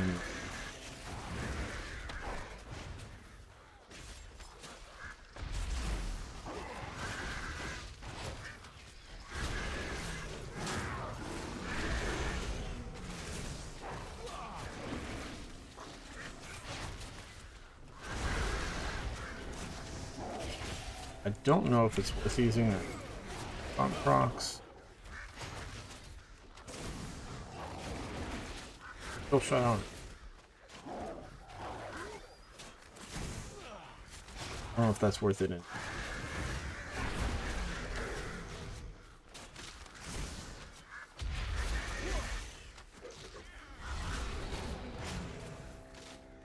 But yeah, we were doing like 250 AoE damage. It was dropping a little bit all of the way.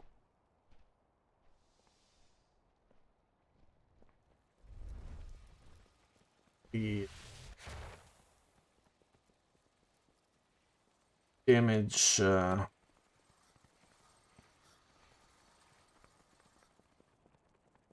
on AoE was not that great before for Beast Mastery Hunter. Never actually like simmed it or really did a lot training nubbies with it,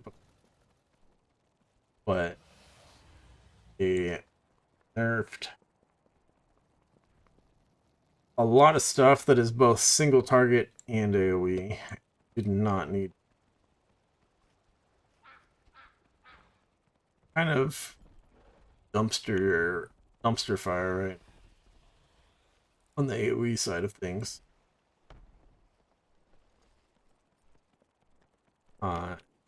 Still really, really want them to fix the best. They should probably just be a 1-point talent for 5%, I would say, instead of a.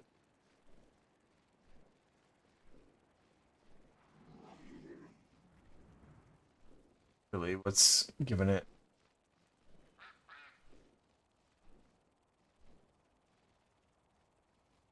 Otherwise, they need to.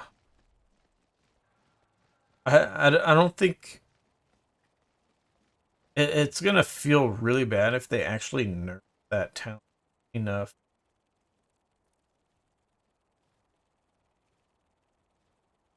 To make it best. If it's still, I feel like they do, or they need to completely, like the design of it. I'm not a fan. It would be better if they just. I would be happy. Anyways, let's move on to Marksmanship Hunter. Marksmanship Hunter has not really changed much. The thing they did do though, the Lone Wolf talent was 10% damage if you don't have an active pet. It got nerfed to 5%, and your pet in single target does about 5% of your damage. So it's really like basically just an AoE talent at this point. Because in AoE your pet only does like 1. So as a marksmanship hunter. So it's like very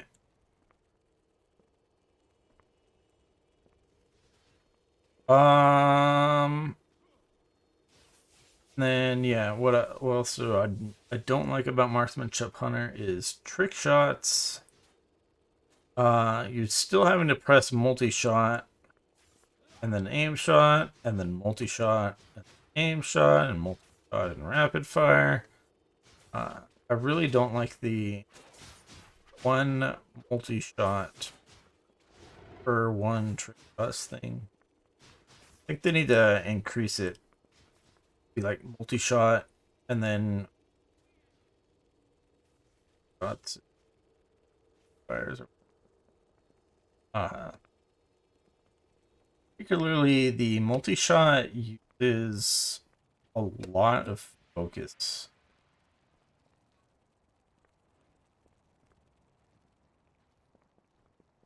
It's like it feels really that works out. And then yeah, in general, it just feels really bad when aim shot and rapid fire are both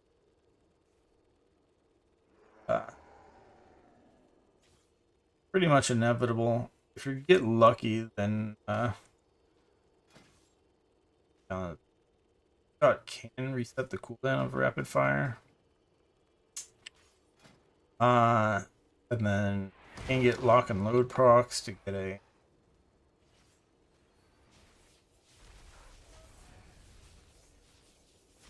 Actually, does lock and load even give you a charge of aim shot? Maybe. I thought there was something that.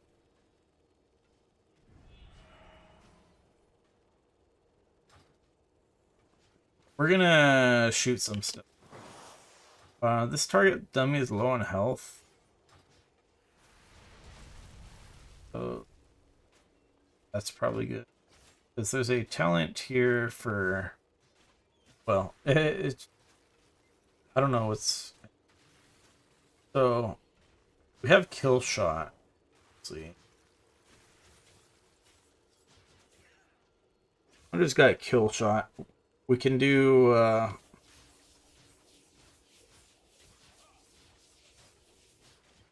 lots of damage when the enemy is on low health, which isn't usually the case for target number. It is at the moment. But then the other thing they have here on Marksmanship deals 50% bonus damage to targets who are above 70. So either one of those could kind of screw up the damage meters as far as getting a good feel for how good there actually is. So there's like gonna be a massive asterisk as far as, but we'll just see what we get. But yeah, I feel like Marksmanship Hunter is still kind of not very good. But not in as bad of a state as it is. But yeah, let's see. I've also just not really been a fan. The apart from when rapid fire and aim shot are on cooldown, apart from that feeling really bad, I just don't really like the true shot cooldown. It feels I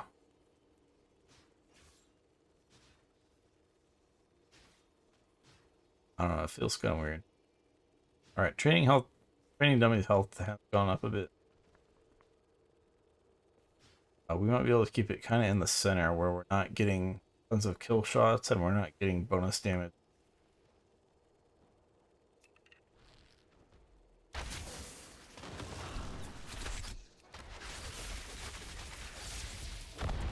Yeah, that health is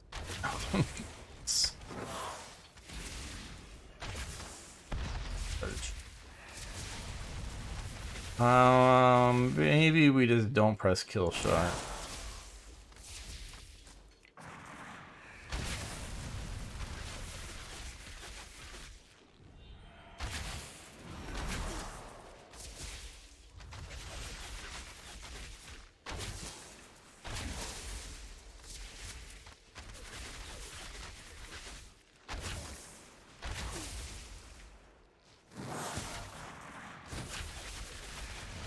Oh, yeah, I realized we have something else going.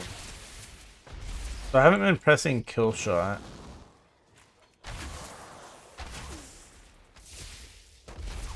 I used it like the first time and I pressed. Tested it. For the most part, I haven't. But we actually have a crit chance. Let's just stop there. It's just hard to get a good feel of how good marksmanship is. So yeah, we have... Your ability is damaged. A target below 20% health, you gain a stacking 1% crit chance. Stacks up to 30 times. So we had 30% crit chance.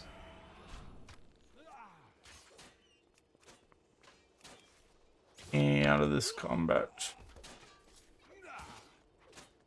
Alright.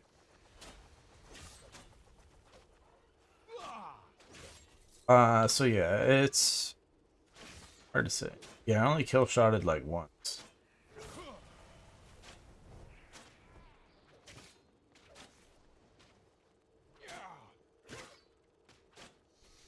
So, but the crit chance we're getting both, I don't know if we're really overperforming or...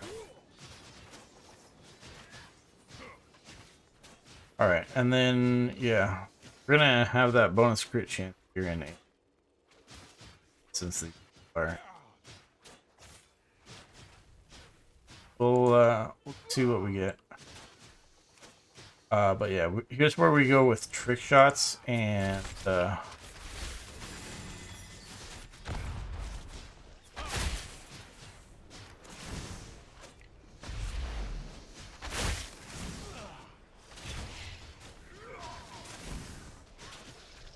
We do have the talent for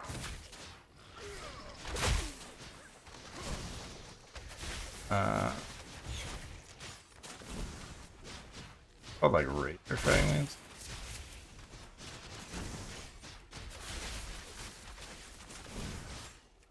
We won't spam them.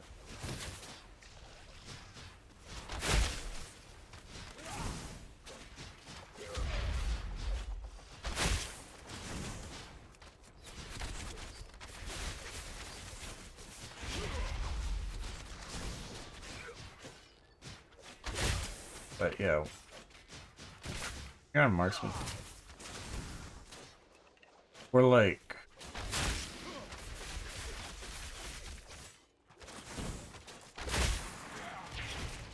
doing way better than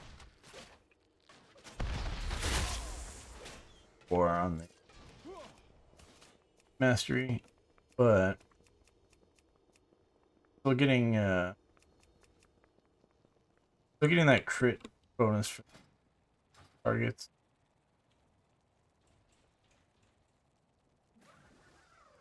Bullseye.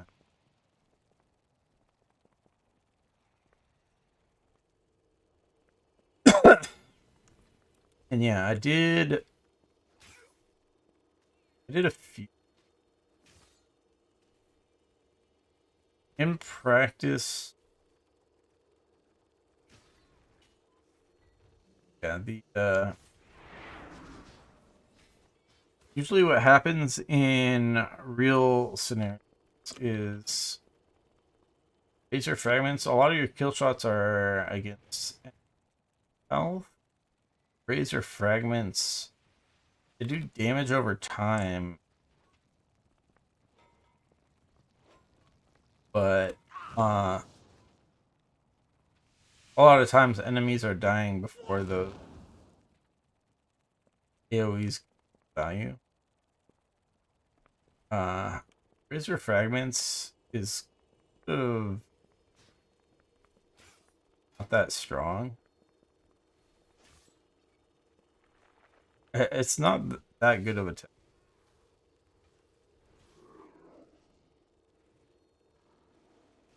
But like I think it looks better on the target down.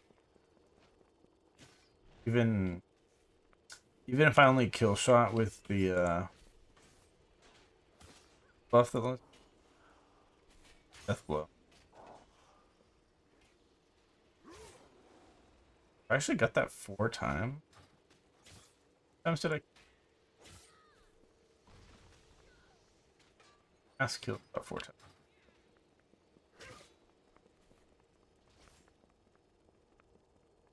Anyways, yeah, it's a bit of a mess. Some of these specs as far as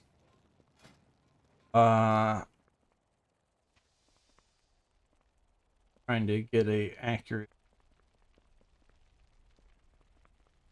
measure of some training of certain things being way more effective if the enemy health. Oh hell. Let's just move to Survival Hunter. Survival Hunter been my favorite. Wow. But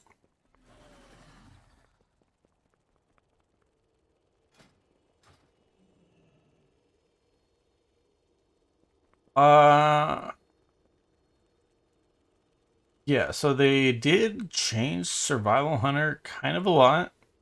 Like they got rid of Carve. And they did some other things. Like they got rid of the different types of wildfire bombs. I forgot. It was called like Wildfire Infusion or something was the name of the talent, I believe. Where it was like the red bombs bleed the enemy. Oh wait, no, the red bombs increased your chance for kill command to reset. The blue bombs led the enemy when you hit them with your raptor strike or mongoose bite. And the green bombs did something with like if the serpent sting dot was on the enemies, bombs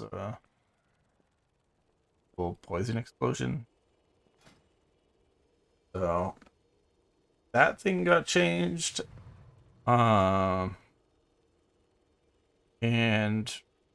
it's kind of a, I haven't actually tested it, but I think because of that, you can't actually cast a couple wildfire bombs in a row like you could before, because the dot on them counted as different bombs.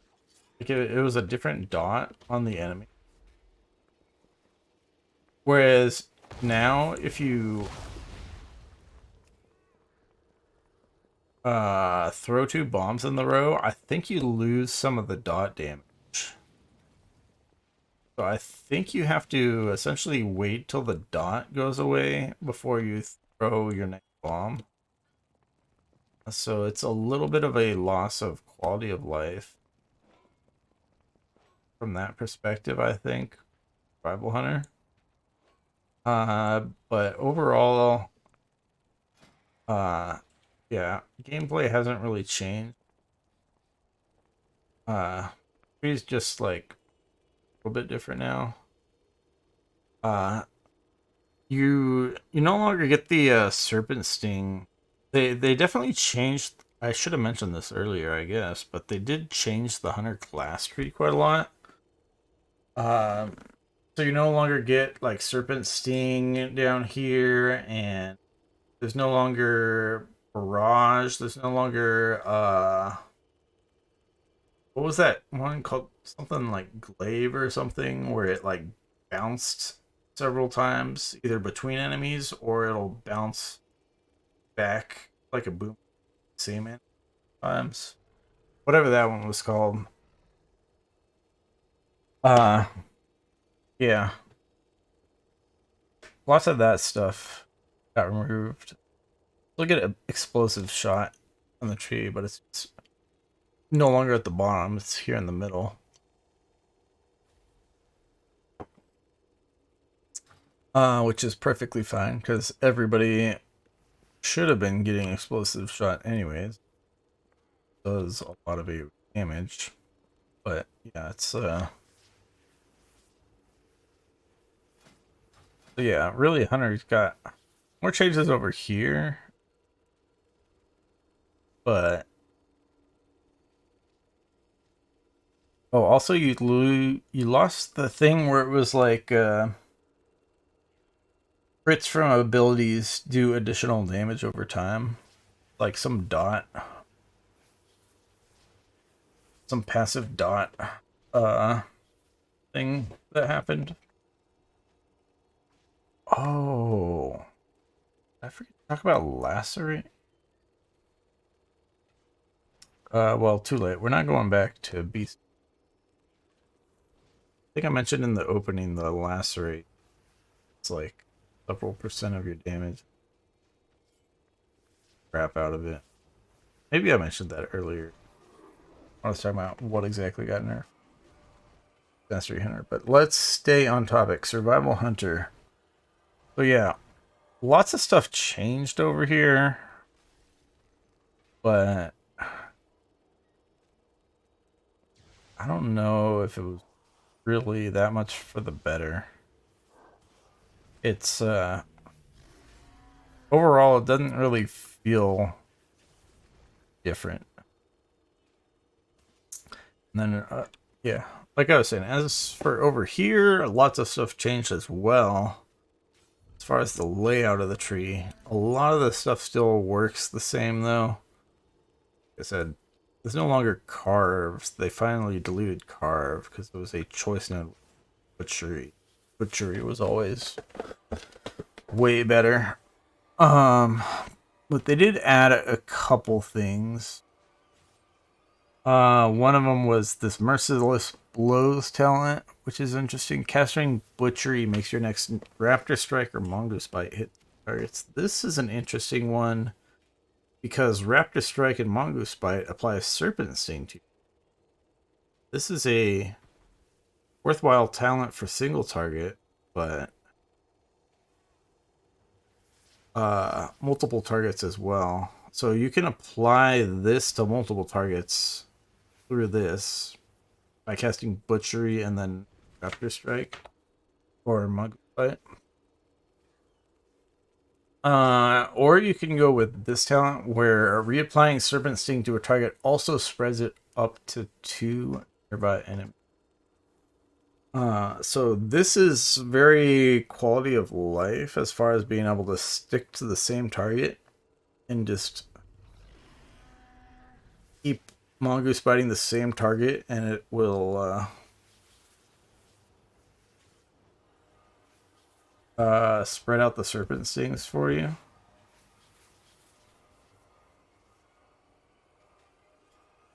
So yeah, you just kind of stick to the highest health enemy. But you still want to focus a lot more on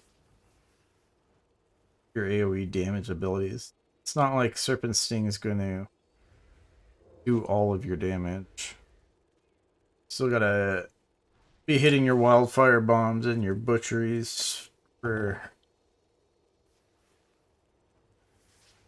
They did get rid of the thing though where I was using the thing before where coordinated assault, there was a talent where it was like it makes your kill shots usable on any target and hit 4 enemies or something like that. So it was like giga multi-target damage. But they changed that a lot. So there's kind of like the actual big change for Rival Hunter is that they reworked this tip of the spear passive. The kill command increases the direct damage of your other spells by 15%, stacking up to 3 times. Now this does not mean that it stacks up to 45% damage if you have 3 stacks. It's more like Blood DK's Bone Shield, where if you have at least 1 stack, you get the bonus. So as far as tip of the spear goes, you basically want to kill command as often as possible, which was always already the case because kill command is your focus generator ability. So you pretty much wanted to kill command on cooldown to generate as much focus as possible that you can get as many Mongoose bites or Raptor strikes out as possible. But now it's just kind of more obviously mandatory. So I'm going to be using kill command, and it's gonna stack up these things on the right here. That's my tip of the spear stacks. As far as my weak auras go, that's what we'll be looking for that. This is the Fury of the Eagle. I still like that ability. I wish I could justify putting a for increasing the health threshold for getting crits on it.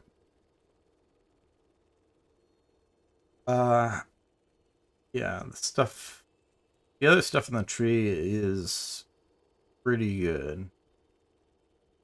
So hard to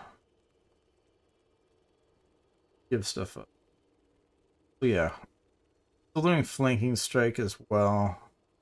We gotta hunt for that. There's other stuff like flanking strike now. It gets 2 stacks of that tip of the spear buff that you get. There's like kind of some interaction stuff. They regarding this tip of the spear, but I'm not really a fan. But let's hit some things. We need to wrap this video. I need to get some sleep. Yeah. Harpooning that.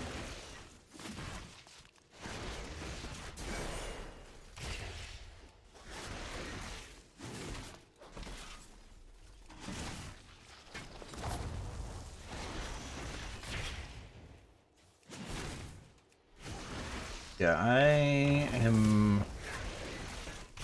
not feeling confident.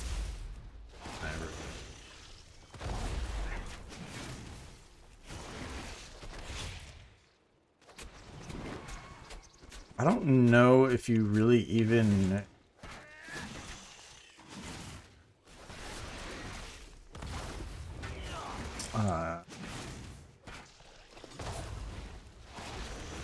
area that you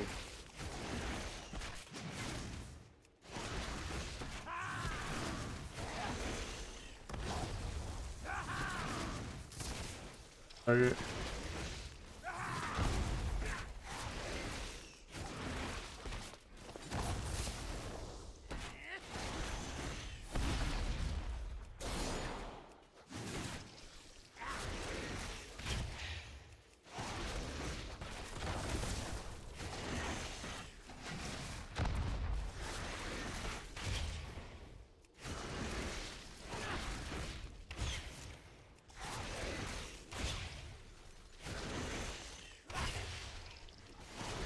Getting so many.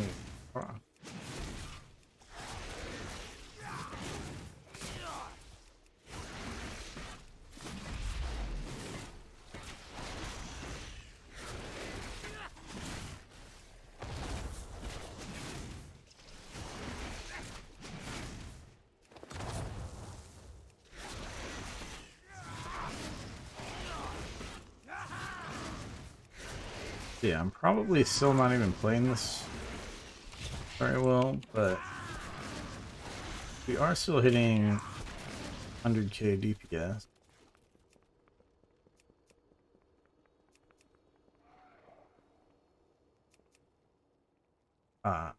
When you consider that we're hitting the training dummy, which if it was a regular enemy that reduced health over time, get more damage on average. The kill shots, DPS a little bit higher. So when the enemy gets low, you would Fury of the East, so that you get the bonus crit chance for that. So in I think we're gonna see good things from the Survival Hunter. All right. And then now for the AoE damage. I keep forgetting, what does this thing even do?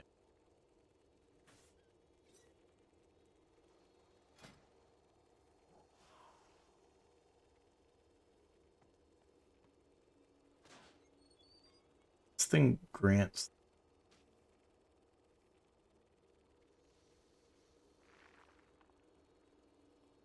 I haven't tried some of these. I'm pretty happy with the way, but it is going to be a little bit of pain. We're going to be switching between targets here to get the serpent sting. So in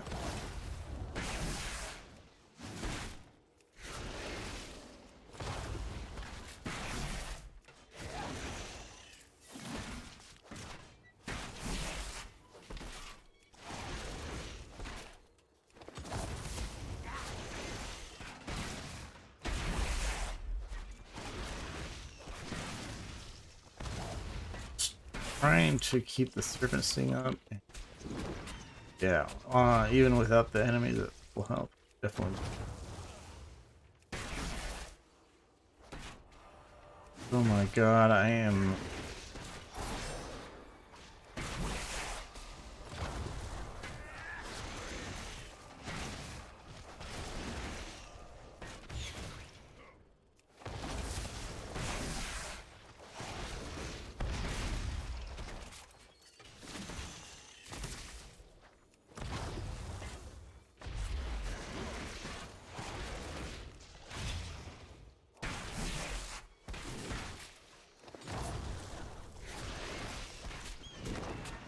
Definitely...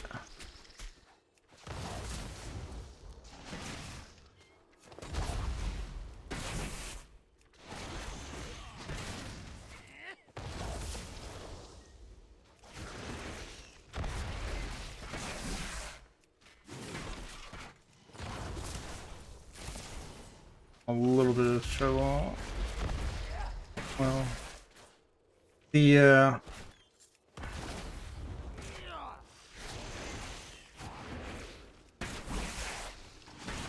just screwing up the targeting a lot, really.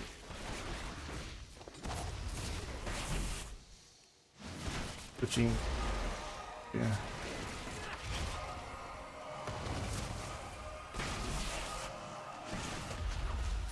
Get the serpents going. But yeah. We were on full health enemies and we're not getting as much Fury of the Eagle damage, but against enemies we did pretty good there. I not feeling confident about the way we're trying to do the serpents. Definitely way easier on gameplay have this other talent.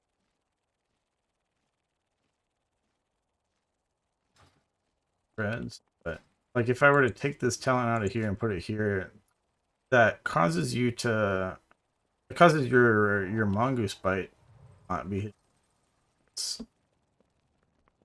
It'll be a quality of life thing, which will probably increase your damage a little bit as far as not fumbling with the targeting so much. But then with your mongoose bite not cleaving, then losing a bite damage. So really perform it a little bit better than me, or you adjust your talents a little bit so that you both of those.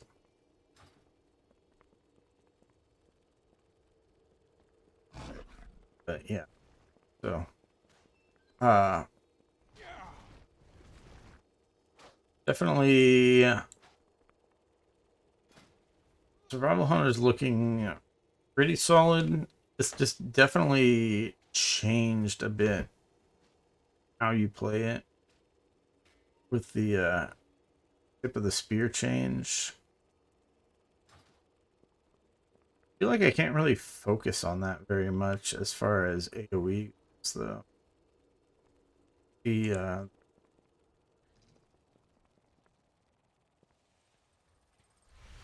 kill commands did we even get?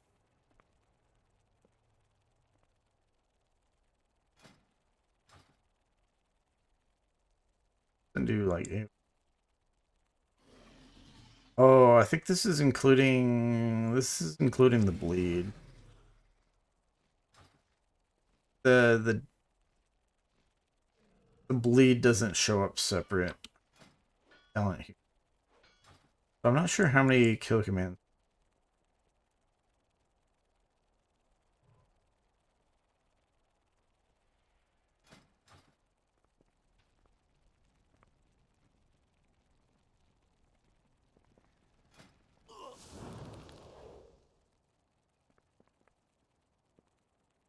Oh, I forgot this.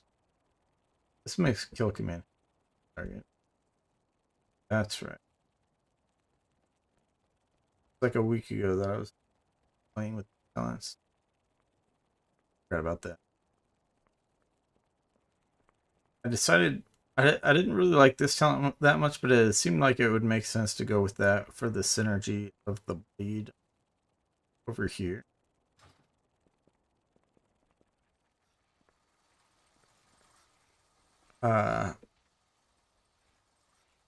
It still doesn't end up actually being that much. Those talents do seem kind of fun.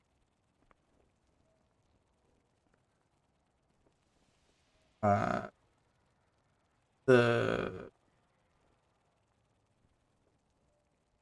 for appealing. I don't know. Survival Hunter seems decent.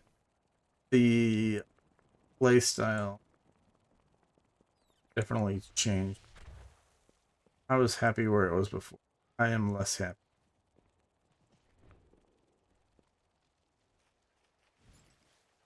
All right. Let's see. We got how far along are we? 2, 3,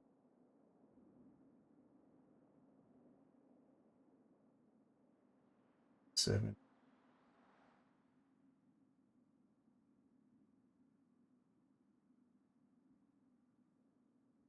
I think I really have to get to sleep for work tomorrow. So we're gonna have to call the video here. And we're gonna have to do like a part 2 of the video. I'll make that tomorrow. Be the rest of the specs. I'll be able to start that earlier in the day. I started this later than I wanted to. Really, I wanted to do this like 4 days ago, but just preparing the slideshow, making sure all my characters, all the gear, and all the gear sets set up so that they properly switch between.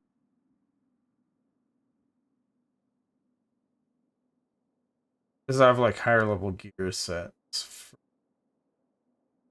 spec. It's like it took a long time to set all this up and put my talking points on the slides and stuff. So next time we'll be going through the mage, the monk, the paladin, the priest, the rogue, the shaman, the warlock, and the warrior. And then I'll finally be ready to actually play the new expansion. So, see you then. Hopefully this video was not too terrible.